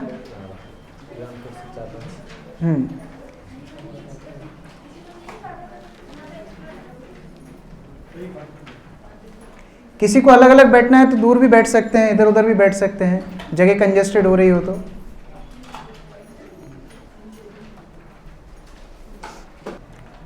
अभी पढ़िए जोर से। मेरे प्रिय मिथ्या अहंकार को एक पत्र। आपको यह पत्र लिखने का साहस जुटाने में मुझे काफी समय लगा है और मुझे एहसास है कि यह आपके लिए आश्चर्य के रूप में आ सकता है, क्योंकि हम इतने लंबे समय से एक साथ हैं और हम बहुत कुछ झेल चुके हैं। मैं यह भी जानता हूं कि सबसे पहले मैंने ही इस रिश्ते की शुरुआत की थी, लेकिन मैं बदल गया हूं। मैं अब जानता हूं कि हमारे बीच जो कुछ भी था वह खुशहाल रिश्ता नहीं था। विशेष रूप से मैं अपने हर कदम की सराहना करने के लिए आप पर निर्भर था और आप मुझे बता रहे थे कि मैं महान, बुद्धिमान, चतुर वगैरह था, तब भी जब मैं नहीं था। सच तो यह है कि मैं किसी ऐसे व्यक्ति से मिला हूं जिसने मुझे यह दिखाकर मेरा जीवन बदल दिया है कि मुझे कृष्ण की सेवा कैसे करनी चाहिए, जो मेरे हृदय में निवास करते हैं और जो भक्ति की एक बूंद के बदले में संतुष्टि प्रदान करते हैं, जो धार्मिकता के सिद्धांतों की देखरेख करते हैं और जो उद्धार करते हैं उनके नामों से पूरा ब्रह्मांड। कृष्ण के प्रति सच्चा रहकर मैं पूरी तरह से खुश और संतुष्ट रहूंगा और मेरे पास यह बताने का कोई कारण नहीं होगा कि मैं कौन हूं या मैंने क्या किया है। मैं न केवल अपने नए जीवन और रिश्ते को लेकर बहुत आश्वस्त हूं, बल्कि मैं इसे लेकर बहुत उत्साहित भी हूं। मुझे पूरा यकीन है कि आप जानते हैं कि मैं किससे मिला हूं, क्योंकि आप इस बात से परेशान थे कि मैं उनकी किताबें पढ़ने में कितना समय बर्बाद कर रहा हूं। कृपया जान लें कि मेरा यह निर्णय दृढ़ है और इसलिए मैं आपसे अनुरोध करता हूं कि अब मुझसे संपर्क न करके हम दोनों के लिए चीजें आसान बनाएं। मैंने आपकी चीजों को बाहर फेंकने की आजादी दी है और उन्हें अलग गैराज में बड़े करीने से बक्सों में रख दिया है। जब मैं घर पर न रहूं तो कृपया उन्हें लेने आए और कृपया अपनी चाबी और आपके द्वारा बनाई गई चाबियों की प्रतियां भी छोड़ दें। कृपया मुझसे संपर्क न करें या मुझे वापस न लिखें, इससे हमारा रिश्ता और खराब ही होगा। मेरा सुझाव है कि हम दोनों एक स्पष्ट ब्रेक ले लें। मुझे यकीन है कि आपको कोई और मिल जाएगा। शुभकामनाएं और हमेशा के लिए अलविदा, वैशेषिक दास। हे भगवान, कामुक इच्छाओं के अवांछित आदेशों की कोई सीमा नहीं है। यद्यपि मैंने इन अभिलाषाओं की इतनी सेवा की, तथापि उन्होंने मुझ पर कोई दया नहीं की। मुझे उनकी सेवा करने में कोई शर्म नहीं आई और मैंने उन्हें त्यागने की इच्छा भी नहीं की। हे भगवान, हे यदुवंश के मुखिया, हाल ही में मेरी बुद्धि जागृत हो गई है और अब मैं उन्हें त्याग रहा हूँ। दिव्य बुद्धि के कारण मैं अब इन इच्छाओं के अवांछित आदेशों का पालन करने से इनकार करता हूँ और मैं आपके निर्भय कमल चरणों में खुद को समर्पित करने के लिए आपके पास आता हूँ। कृपया मुझे अपनी व्यक्तिगत सेवा में संलग्न करें और मेरा उद्धार करें। श्री चैतन्य चरितामृत बंध्य लीला 22। श्रील प्रभुपाद की जय, समवेत भक्त वृंद की जय। तो ये लेटर अब अपने पास रखना और जब भी किसी के ऊपर गुस्सा है तो ये लेटर को पढ़ना, ठीक है। हरिनाम का आश्रय लेने में जब भी दिक्कत आए, कोई भी समस्या आए, भक्तों के साथ झगड़ा हो, कोई असंतुष्टि हो, कुछ भी हो, ये पत्र को पढ़ना है और देखना कि जिस व्यक्ति से हमने रिश्ता तोड़ दिया है वो दोबारा तो हमारे गैराज में नहीं घुस रहा है, दोबारा तो हमारे जीवन में नहीं घुस रहा है, ये देखना है। कृष्ण की सेवा मिल गई है, अब और क्या पहचान चाहिए? इससे बड़ी और कोई पहचान नहीं है। कृष्ण का आश्रय मिल गया, इससे बड़ी और कोई पहचान नहीं है। तो इस तरह हमारे जीवन में हम मिथ्या अहंकार का त्याग करें, भक्तों को बड़ा प्रेम से सेवा करें, उनकी प्रगति में प्रसन्न हो और एक अच्छे भक्तिमय परिवेश का हम निर्माण करें। इस्कॉन उज्जैन में ऐसा परिवेश होना चाहिए कि भगवान सबसे पहले अगर चुनाव करें कहाँ के भक्तों को लाना है तो इस्कॉन उज्जैन को चुनाव करें, ऐसा परिवेश होना चाहिए। हमारे पास क्या नहीं है, प्रभुपाद का आश्रय है, हमारे गुरुजनों का आश्रय है, सब कुछ इतना अच्छा है, बस हम ही बेकार हैं। तो हमको सुधरेंगे तो सब सुधर जाएगा। तो इस तरह ये बहुत ही महत्वपूर्ण विषय आज हमने चर्चा की। अब आपको कोई प्रश्न है तो आप पूछ सकते हैं, 2-3 प्रश्न मैं ले सकता हूँ। यस।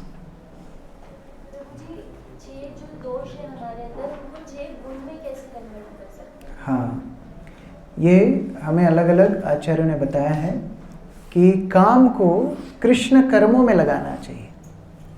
काम मतलब कुछ वस्तु करने की इच्छा, तो अभी वही इच्छा कृष्ण कर्मार्पणे, कृष्ण के कर्म करने में लगाना चाहिए, कृष्ण सेवा में लगाना चाहिए।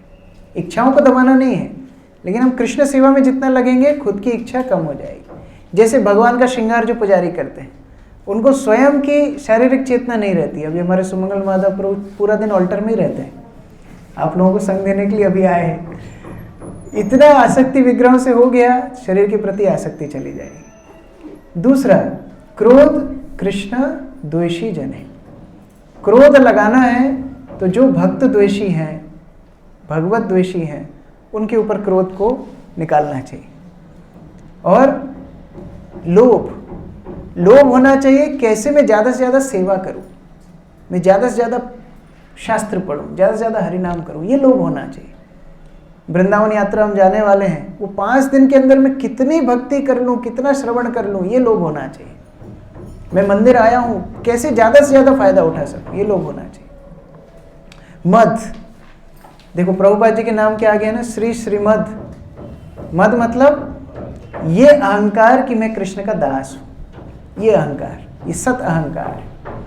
मैं कृष्ण का दास हूं, मैं गुरु का दास हूं, ये सोच करके चलना चाहिए। ये सही अहंकार है। मैं वैष्णवों का दास हूं। और क्या रह गया? मोह भी होना चाहिए, विग्रहों से मोह होना चाहिए, वैष्णवों से मोह होना चाहिए, आसक्ति होना चाहिए, गुरु से आसक्ति होना चाहिए। प्रसंगम अजरम पाशम कपिल मुनि बताते हैं। लेकिन एक अनर्थ है जो भगवान की सेवा में नहीं लग सकता है, वो कौन है? मात्सर्य, ईर्ष्या। तो उससे हमने तलाक ले ली, तलाक खत्म। तो इस तरह ये अनर्थ को छोड़ देना चाहिए, ठीक है? और कोई प्रश्न? ये जो 6 गुण आपने बताए, ये 6 सत्संग होते हैं क्या? मतलब नहीं, 6 सत्संग ददाति प्रतिगृणाति गुह्यम अख्याति पृच्छति भुंक्ते भोज्यते चैव षड्विधा प्रीति लक्षण। वो सत्संग 6 सत्संग देहोयाम, वैष्णव के बीच में उनको कुछ देना, उनसे कुछ स्वीकार करना, उनको कुछ बात गुह्य बात बताना, उनसे गुह्य बात सुनना। सबसे गुह्य बात है कृष्ण, और उनको प्रसाद देना, प्रसाद ग्रहण करना। ये 6 सत्संग। और कोई प्रश्न किसी का? यस। जो आप बताए गंभीर होने का जो बात है, तो जैसे आज पहली बार इसके पहले भी सुने इस प्रकार से, परंतु गंभीर तो हो ही था, पर गंभीर तो हो ही नहीं पा रहे। मतलब भक्तों लोग को देखने के बाद वही फॉल्सिगो की स्टार्टिंग होती है। देखिए, गंभीर या तो हम बन जाएं या माया पीट पीट के बना देगी। मैं शुरुआत में ही बोल रहा था, जो गंभीर नहीं होता भक्ति में, फिर माया की मार खाने के बाद उसको लगता है अरे पहले ही भजन अच्छे से कर लेता है, पहले ही मैं भक्तों की बात सुन लेता, तो तब बहुत दुख होता है, बहुत कष्ट होता है। इसलिए समझदार व्यक्ति जो है सुन के समझ जाए, वो समझदार व्यक्ति है। तो बार बार इस तरह श्रवण करना चाहिए, बार बार ऐसे भक्तों से श्रवण जब करते रहेंगे, शास्त्रों से श्रवण करते रहेंगे, तो चेतना जागृत होगी कि नहीं, मैं क्यों ये सब चीज़ों में पड़ा हुआ हूँ, मेरा उद्देश्य कृष्ण है, मेरा उद्देश्य भौतिक वस्तुएं नहीं है। ये बार बार स्वयं को स्मरण कराना है। इसलिए प्रतिदिन जब हम सुबह उठते हैं, हरिनाम का आश्रय लेते हैं, तो हरिनाम प्रभु को यही प्रार्थना करना चाहिए, मैं आपके माध्यम से आपकी सेवा करना चाहता हूँ, मुझे और कुछ नहीं चाहिए। जब भी हरिनाम का जप करो यही भावना होना चाहिए, कुछ नहीं चाहिए, बस आपकी संगति चाहिए, कुछ नहीं चाहिए, आपकी संगति चाहिए, बार बार याद दिलाना चाहिए। तो इस तरह धीरे धीरे धीरे गंभीर होंगे, लेकिन जितना लेट होंगे उतना ही दुख होगा कि मैंने इतना समय व्यर्थ कर दिया। इसलिए जल्दी जल्दी वो तीव्रता लानी चाहिए, ठीक है? यस। जैसे गुरुजी मटेरियल लाइफ में हम एक लाइफस्टाइल जी रहे थे, और एक एज तक फिर आने के बाद जैसे हम यूज्ड टू हो गए, तो फिर हम फिजिकल स्टेमिना कैसे बढ़ाएं? जैसे मुझे चेहरा जाता है कि सुबह नहीं हो पाती, कभी नहीं, तो सिर दुखता है। तो देखिए, भगवान से प्रार्थना करना चाहिए। ये जन्मों जन्मों की हमारी आदतें हैं, भगवान से प्रार्थना करना चाहिए। हम फिर गिरेंगे, फिर उठेंगे, कृष्ण को छोड़ेंगे नहीं। 25-30 साल गिरते रहेंगे लेकिन कृष्ण को छोड़ेंगे नहीं। प्रयास करते रहना चाहिए। भगवान हमें मदद करने के लिए तैयार है। वो चाहते हैं हम भक्त बने, वो चाहते हैं हम शुद्ध बने। जब हम प्रयास करेंगे भगवान जल्दी जल्दी मदद कर देंगे, लेकिन प्रयास नहीं छोड़ना चाहिए। एक दिन उठेंगे, फिर 3 दिन नहीं उठ पाएंगे, फिर चौथे दिन फिर उठेंगे, लेकिन प्रयास नहीं छोड़ेंगे। ये प्रयास को देख करके भगवान प्रसन्न होते हैं। करेक्शन देता है, गाइडेंस देता है, तो फॉल्स ईगो की वजह से एक्सेप्ट नहीं कर पाते, उल्टा आपको ऐसा आ जाता है कि ये भी करते इस उस समय पर ये देखना चाहिए कि वास्तव में आत्ममान मन्यते जगत, मेरे गुण मैं दूसरों के अंदर देख रहा हूँ। मेरे अंदर ईर्ष्या है, इसलिए मुझे दूसरों के अंदर ईर्ष्या दिख रही है। क्योंकि जो शुद्ध भक्त है उसको सभी भक्त दिखते हैं।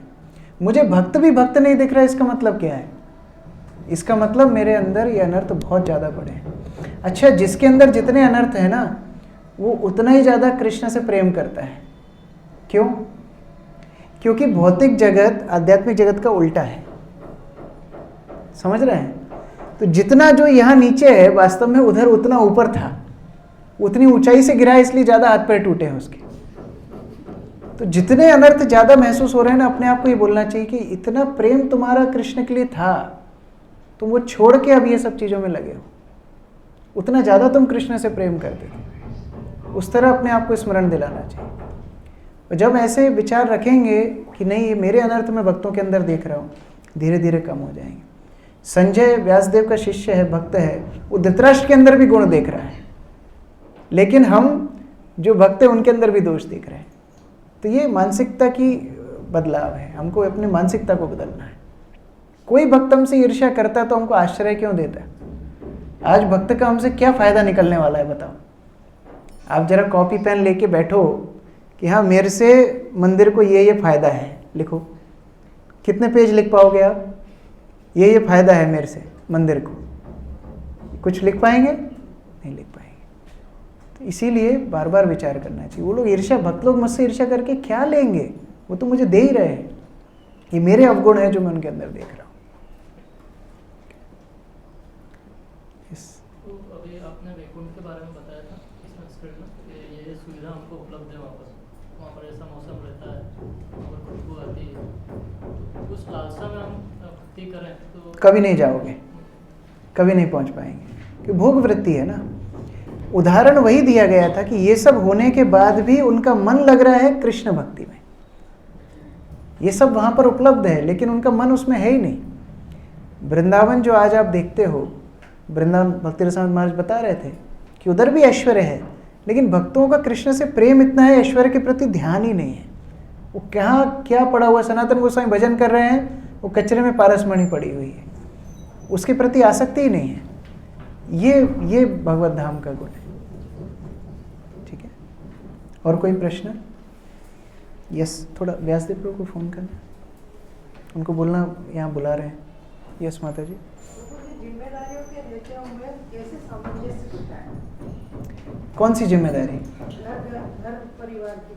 क्यों जिम्मेदारी है घर की? वो छोड़ भी तो नहीं सकते। क्यों नहीं छोड़ सकते? उसका उत्तर दीजिए।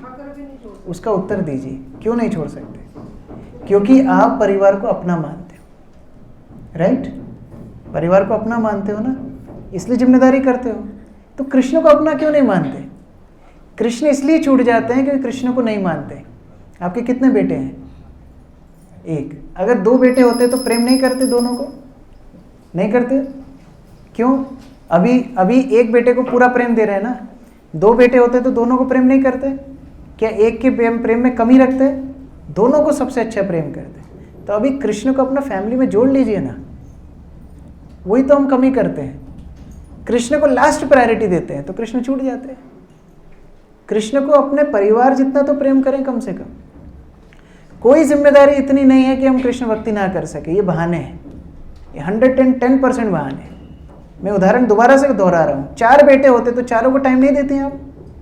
देती कि नहीं देती? मेरे दादाजी के 9 बेटे बेटी थे, सबको टाइम नहीं देते थे? देते थे ना। कैसे टाइम निकलता था?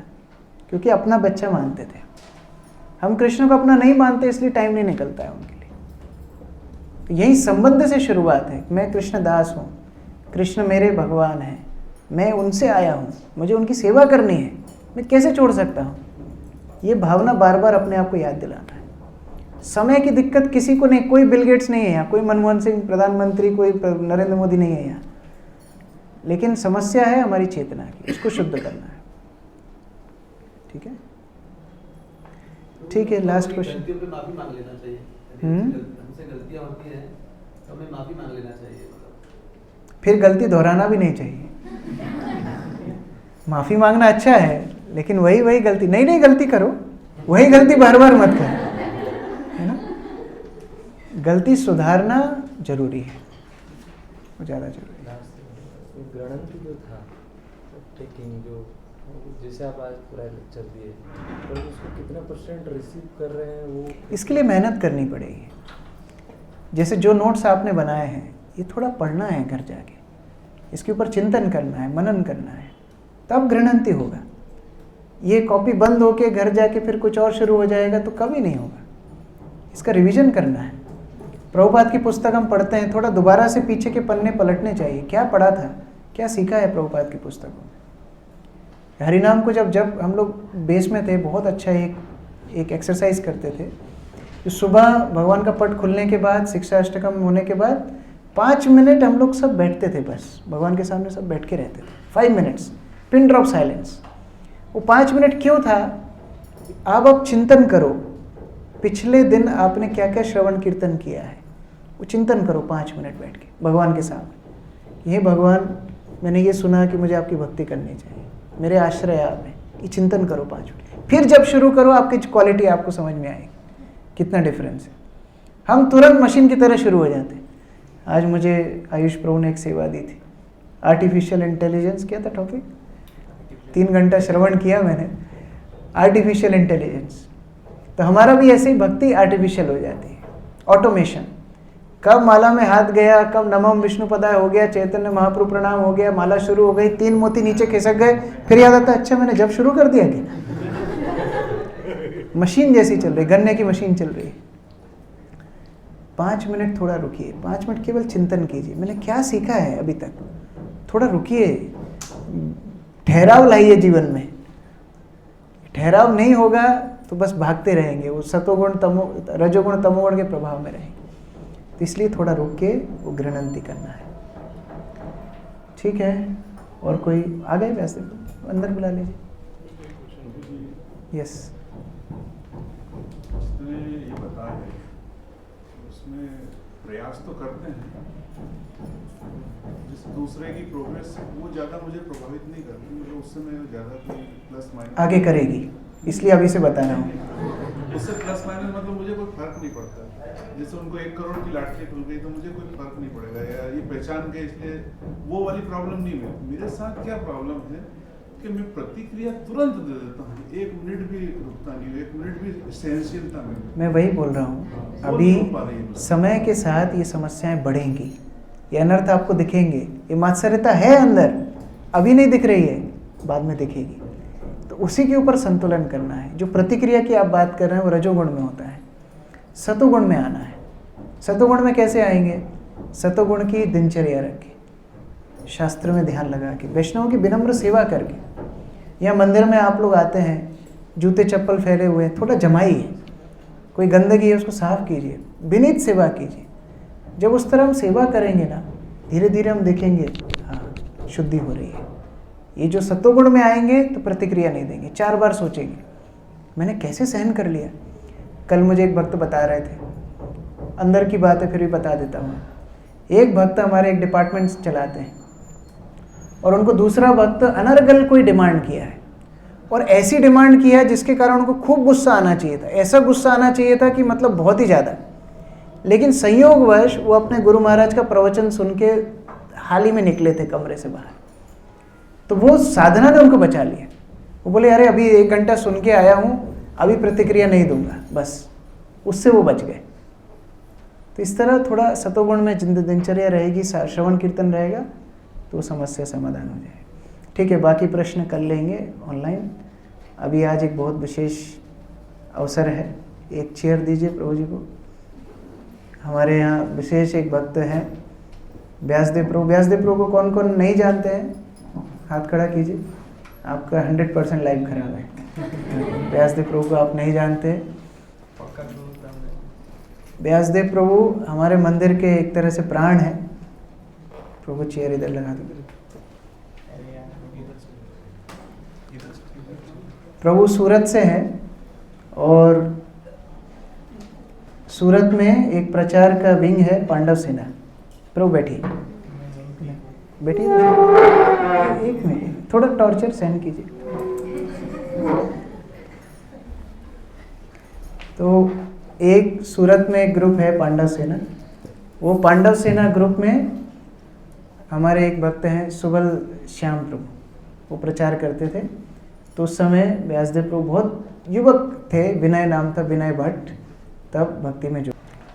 अभी पढ़िए जोर से।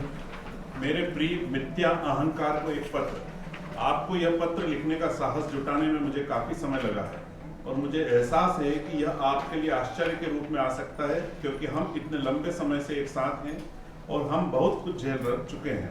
मैं यह भी जानता हूँ कि सबसे पहले मैंने ही इस रिश्ते की शुरुआत की थी, लेकिन मैं बदल गया हूँ। मैं अब जानता हूँ कि हमारे बीच जो कुछ भी था वह खुशहाल रिश्ता नहीं था। विशेष रूप से मैं अपने हर कदम की सराहना करने के लिए आप पर निर्भर था और आप मुझे बता रहे थे कि मैं महान, बुद्धिमान, चतुर वगैरह था, तब भी जब मैं नहीं था। सच तो यह है कि मैं किसी ऐसे व्यक्ति से मिला हूँ जिसने मुझे यह दिखाकर मेरा जीवन बदल दिया है कि मुझे कृष्ण की सेवा कैसे करनी चाहिए, जो मेरे हृदय में निवास करते हैं और जो भक्ति की एक बूंद के बदले में संतुष्टि प्रदान करते हैं, जो धार्मिकता के सिद्धांतों की देखरेख करते हैं और जो उद्धार करते हैं। उनके नामों से पूरा ब्रह्मांड। कृष्ण के प्रति सच्चा रहकर मैं पूरी तरह से खुश और संतुष्ट रहूंगा और मेरे पास यह बताने का कोई कारण नहीं होगा कि मैं कौन हूं या मैंने क्या किया है। मैं न केवल अपने नए जीवन और रिश्ते को लेकर बहुत आश्वस्त हूं, बल्कि मैं इसे लेकर बहुत उत्साहित भी हूं। मुझे पूरा यकीन है कि आप जानते हैं कि मैं किससे मिला हूं, क्योंकि आप इस बात से परेशान थे कि मैं उनकी किताबें पढ़ने में कितना समय बर्बाद कर रहा हूं।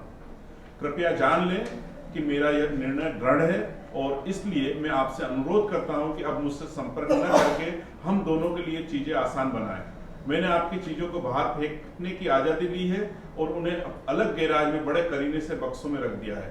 जब मैं घर पर न रहूं तो कृपया उन्हें लेने आए और कृपया अपनी चाबी और आपके द्वारा बनाई गई चाबियों की प्रतियां भी छोड़ दें। कृपया मुझसे संपर्क न करें या मुझे वापस न लिखें, इससे हमारा रिश्ता और खराब ही होगा। मेरा सुझाव है कि हम दोनों एक स्पष्ट ब्रेक ले लें। मुझे यकीन है कि आपको कोई और मिल जाएगा। शुभकामनाएं और हमेशा के लिए अलविदा, वैशेषिक दास। हे भगवान, कामुक इच्छाओं के अवांछित आदेशों की कोई सीमा नहीं है। यद्यपि मैंने इन अभिलाषाओं की इतनी सेवा की, तथापि उन्होंने मुझ पर कोई दया नहीं की। मुझे उनकी सेवा करने में कोई शर्म नहीं आई और मैंने उन्हें त्यागने की इच्छा भी नहीं की। हे भगवान, हे यदुवंश के मुखिया, हाल ही में मेरी बुद्धि जागृत हो गई है और अब मैं उन्हें त्याग रहा हूँ। दिव्य बुद्धि के कारण मैं अब इन इच्छाओं के अवांछित आदेशों का पालन करने से इनकार करता हूँ और मैं आपके निर्भय कमल चरणों में खुद को समर्पित करने के लिए आपके पास आता हूँ।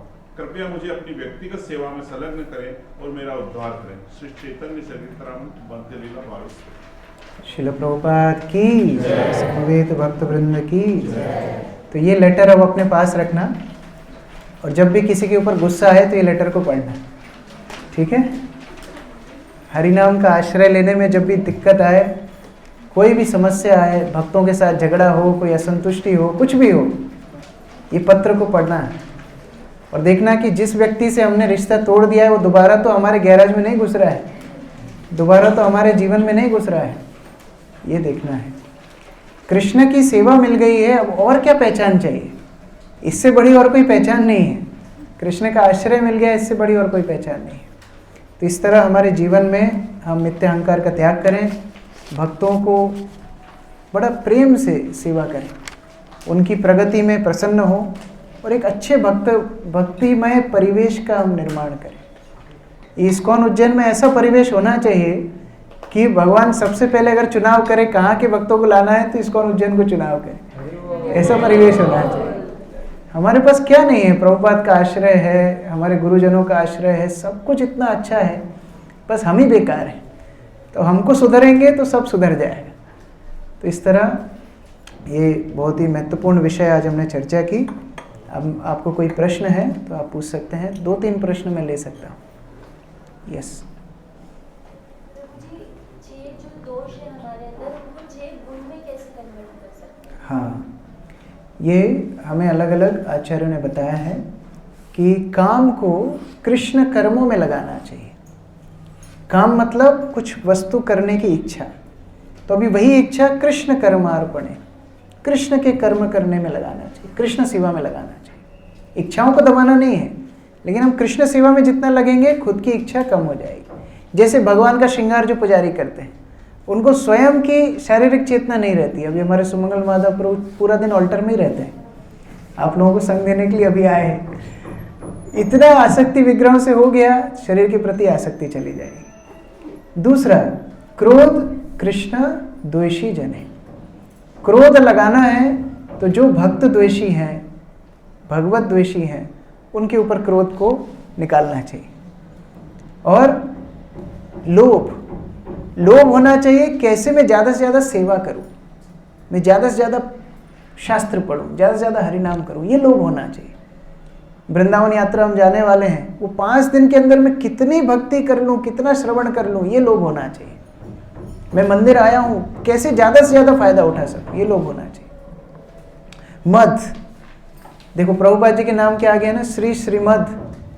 मद मतलब ये अहंकार कि मैं कृष्ण का दास हूं, ये अहंकार, ये सत अहंकार, मैं कृष्ण का दास हूं, मैं गुरु का दास हूं, ये सोच करके चलना चाहिए। ये सही अहंकार है, मैं वैष्णवों का दास हूं। और क्या रह गया? मोह भी होना चाहिए, विग्रहों से मोह होना चाहिए, वैष्णवों से मोह होना चाहिए, आसक्ति होना चाहिए, गुरु से आसक्ति होना चाहिए। प्रसंगम अजरम पाशम कपिल मुनि बताते हैं। लेकिन एक अनर्थ है जो भगवान की सेवा में नहीं लग सकता है, वो कौन है? मात्सर्य, ईर्ष्या। तो उससे हमने तलाक ले ली, तलाक खत्म। तो इस तरह ये अनर्थ को छोड़ देना चाहिए। ठीक है? और कोई प्रश्न?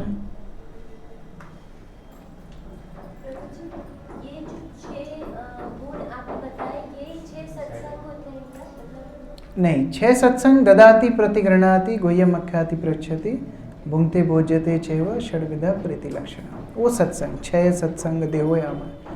वैष्णव के बीच में उनको कुछ देना, उनसे कुछ स्वीकार करना, उनको कुछ गुह्य बात बताना, उनसे गुह्य बात सुनना। सबसे गुह्य बात है कृष्ण, और उनको प्रसाद देना, प्रसाद ग्रहण करना। ये 6 सत्संग। और कोई प्रश्न किसी का? यस।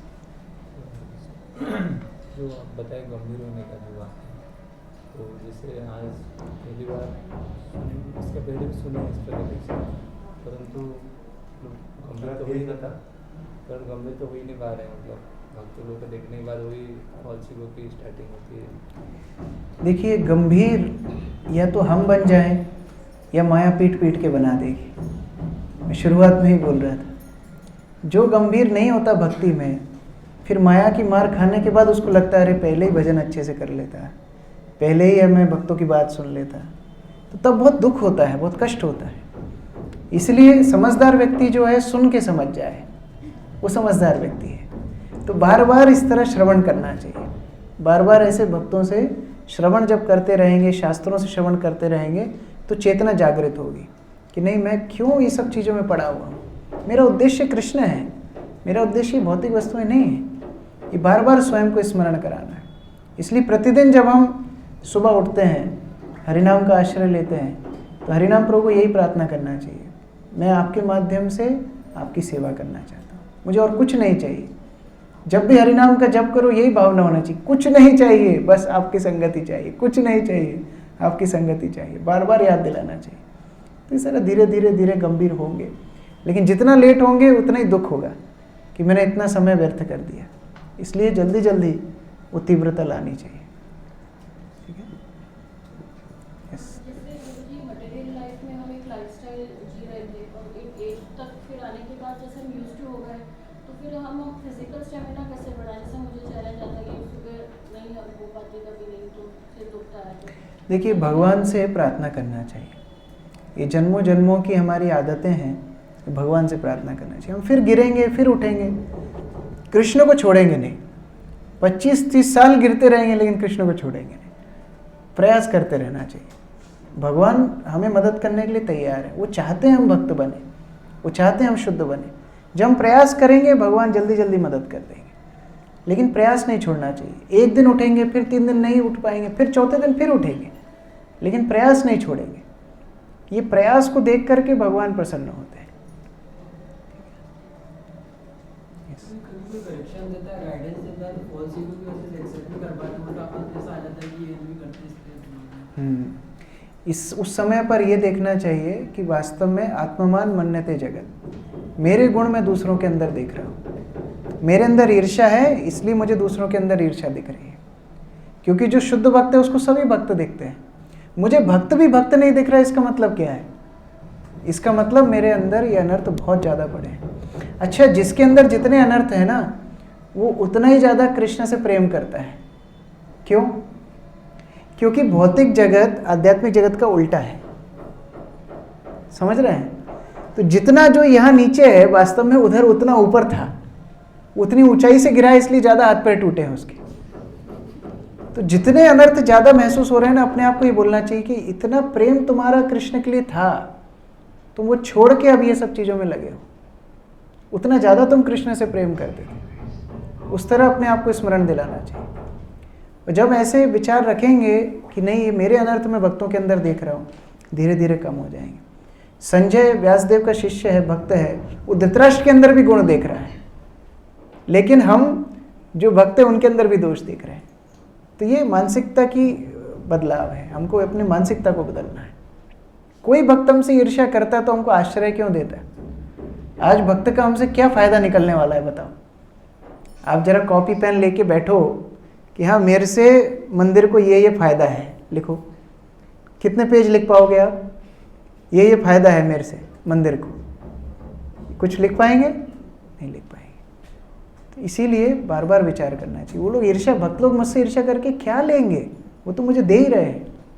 ये मेरे अवगुण है जो मैं उनके अंदर देख रहा हूँ। तो अभी आपने वैकुंठ के बारे में बताया था इस संस्कृत में, ये सुविधा हमको उपलब्ध है वहाँ पर ऐसा मौसम रहता है, वहाँ पर खुशबू आती है। तो उस लालसा में हम भक्ति करें तो कभी नहीं जाओगे, कभी नहीं पहुँच पाएंगे, कि भोग वृत्ति है ना। उदाहरण वही दिया गया था कि ये सब होने के बाद भी उनका मन लग रहा है कृष्ण भक्ति में। ये सब वहाँ पर उपलब्ध है लेकिन उनका मन उसमें है ही नहीं। वृंदावन जो आज आप देखते हो, वृंदावन भक्ति रसानंद महाराज बता रहे थे कि उधर भी ऐश्वर्य है, लेकिन भक्तों का कृष्ण से प्रेम इतना है, ऐश्वर्य के प्रति ध्यान ही नहीं है। वो कहाँ क्या पड़ा हुआ, सनातन गोस्वामी भजन कर रहे हैं, वो कचरे में पारसमणि पड़ी हुई है, उसके प्रति आसक्ति ही नहीं है। ये भगवत धाम का गुण है। ठीक है, और कोई प्रश्न? यस, थोड़ा व्यासदेव प्रभु को फ़ोन करना, उनको बोलना यहाँ बुला रहे हैं। यस माता जी। जिम्मेदारियों के देते हुए कैसे सामंजस्य बिठाएं? कौन सी जिम्मेदारी? घर परिवार की। क्यों जिम्मेदारी है घर की? तो छोड़ भी तो नहीं सकते। क्यों नहीं छोड़ सकते? उसका उत्तर दीजिए। उसका उत्तर दीजिए, क्यों नहीं छोड़ सकते? क्योंकि आप परिवार को अपना मानते हो, राइट? परिवार को अपना मानते हो ना, इसलिए जिम्मेदारी करते हो। तो कृष्ण को अपना क्यों नहीं मानते? कृष्ण इसलिए छूट जाते हैं क्योंकि कृष्ण को नहीं मानते। आपके कितने बेटे हैं? एक। अगर 2 बेटे होते तो प्रेम नहीं करते दोनों को? नहीं करते। क्यों? अभी एक बेटे को पूरा प्रेम दे रहे हैं ना। 2 बेटे होते तो दोनों को प्रेम नहीं करते? क्या एक के प्रेम में कमी रखते? दोनों को सबसे अच्छा प्रेम करते। तो अभी कृष्ण को अपना फैमिली में जोड़ लीजिए ना। वही तो हम कमी करते हैं। कृष्ण को लास्ट प्रायोरिटी देते हैं तो कृष्ण छूट जाते हैं। कृष्ण को अपने परिवार जितना तो प्रेम करें कम से कम। कोई जिम्मेदारी इतनी नहीं है कि हम कृष्ण भक्ति ना कर सके। ये बहाने हैं, ये 110% बहाने हैं। मैं उदाहरण दोबारा से दोहरा रहा हूँ। 4 बेटे होते तो चारों को टाइम नहीं देती आप? देते कि नहीं देती? मेरे दादाजी के 9 बेटे बेटी थे, सबको टाइम नहीं देते थे? देते थे ना।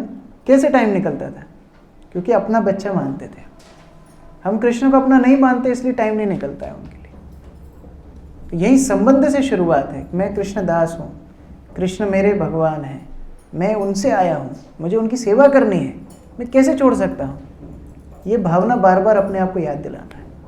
समय की दिक्कत किसी को नहीं, कोई बिल गेट्स नहीं है यहाँ, कोई मनमोहन सिंह प्रधानमंत्री, कोई नरेंद्र मोदी नहीं है यहाँ, लेकिन समस्या है हमारी चेतना की, इसको शुद्ध करना है। ठीक है, ठीक है। Last question. गलतियों पे माफी मांग लेना चाहिए। हमसे गलतियां होती हैं तो हमें माफी मांग लेना चाहिए, मतलब फिर गलती दोहराना भी नहीं चाहिए। माफी मांगना अच्छा है, लेकिन वही गलती नहीं गलती करो, वही गलती बार बार मत करो, है ना। गलती सुधारना जरूरी है, वो ज़्यादा जरूरी है। ग्रहणंती जो था टेकिंग, जो जैसे आप आज पूरा लेक्चर दिए, पर उसको कितना % रिसीव कर रहे हैं वो, इसके लिए मेहनत करनी पड़ेगी। जैसे जो नोट्स आपने बनाए हैं, ये थोड़ा पढ़ना है घर जाके, इसके ऊपर चिंतन करना है, मनन करना है, तब ग्रहणंती होगा। ये कॉपी बंद होके घर जाके फिर कुछ और शुरू हो जाएगा तो कभी नहीं होगा। इसका रिवीजन करना है। प्रभुपाद की पुस्तक हम पढ़ते हैं, थोड़ा दोबारा से पीछे के पन्ने पलटने चाहिए, क्या पढ़ा था, क्या सीखा है प्रभुपाद की पुस्तकों में। हरिनाम को जब हम लोग बेस में थे, बहुत अच्छा एक एक्सरसाइज करते थे। तो सुबह भगवान का पट खुलने के बाद, शिक्षा अष्टकम होने के बाद 5 मिनट हम लोग सब बैठते थे, बस भगवान के सामने सब बैठ के रहते थे। 5 मिनट्स, पिन ड्रॉप साइलेंस। वो 5 मिनट क्यों था? आप चिंतन करो, पिछले दिन आपने क्या क्या श्रवण कीर्तन किया है, वो चिंतन करो 5 मिनट बैठ के भगवान के सामने। ये भगवान, मैंने ये सुना कि मुझे आपकी भक्ति करनी चाहिए, मेरे आश्रय आप हैं, ये चिंतन करो 5 मिनट। फिर जब शुरू करो, आपकी क्वालिटी आपको समझ में आएगी कितना डिफरेंस है। हम तुरंत मशीन की तरह शुरू हो जाते हैं। आज मुझे आयुष प्रभु ने एक सेवा दी थी, आर्टिफिशियल इंटेलिजेंस, क्या था टॉपिक, 3 घंटा श्रवण किया मैंने, आर्टिफिशियल इंटेलिजेंस। तो हमारा भी ऐसे ही भक्ति आर्टिफिशियल हो जाती है, ऑटोमेशन। कब माला में हाथ गया, कब नमः विष्णुपदाय हो गया, चैतन्य महाप्रभु प्रणाम हो गया, माला शुरू हो गई, 3 मोती नीचे खिसक गए, फिर याद आता अच्छा मैंने जब शुरू कर दिया क्या। मशीन जैसी चल रही, गन्ने की मशीन चल रही है। 5 मिनट थोड़ा रुकिए, 5 मिनट केवल चिंतन कीजिए, मैंने क्या सीखा है अभी तक। थोड़ा रुकिए, ठहराव लाइए जीवन में। ठहराव नहीं होगा तो बस भागते रहेंगे, वो सतोगुण रजोगुण तमोगुण के प्रभाव में रहेंगे। तो इसलिए थोड़ा रुक के वो ग्रहणंती करना है।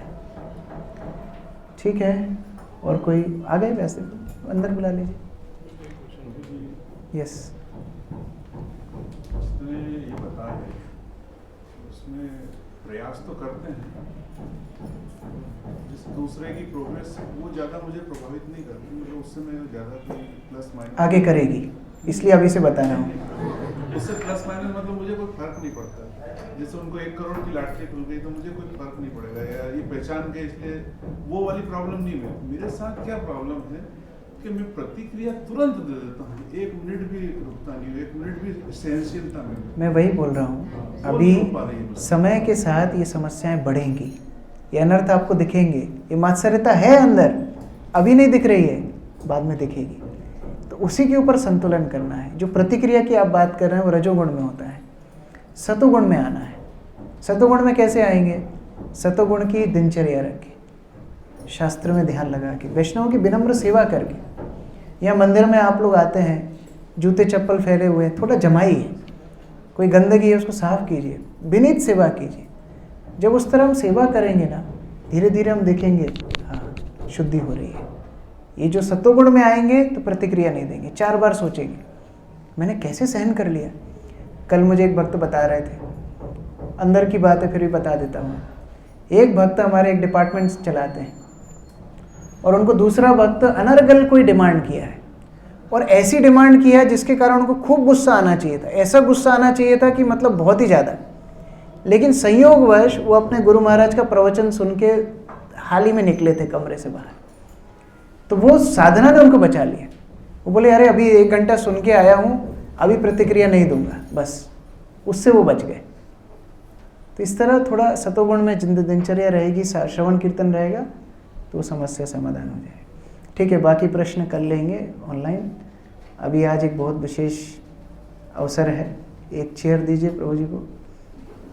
हमारे यहाँ विशेष एक भक्त हैं व्यासदेव प्रभु को कौन कौन नहीं जानते हैं? हाथ खड़ा कीजिए। आपका 100% लाइफ खराब है। व्यासदेव प्रभु को आप नहीं जानते। व्यासदेव प्रभु हमारे मंदिर के एक तरह से प्राण है। प्रभु चेयर इधर लगा दो।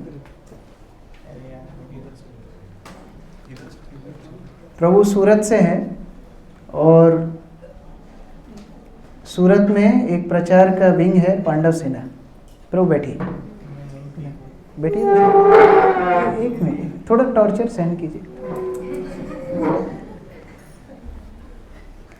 तो एक सूरत में एक ग्रुप है पांडव सेना। वो पांडव सेना ग्रुप में हमारे एक भक्त हैं सुबल श्याम प्रभु, वो प्रचार करते थे। तो उस समय व्यासदेव प्रभु बहुत युवक थे, विनय नाम था, विनय भट्ट, तब भक्ति में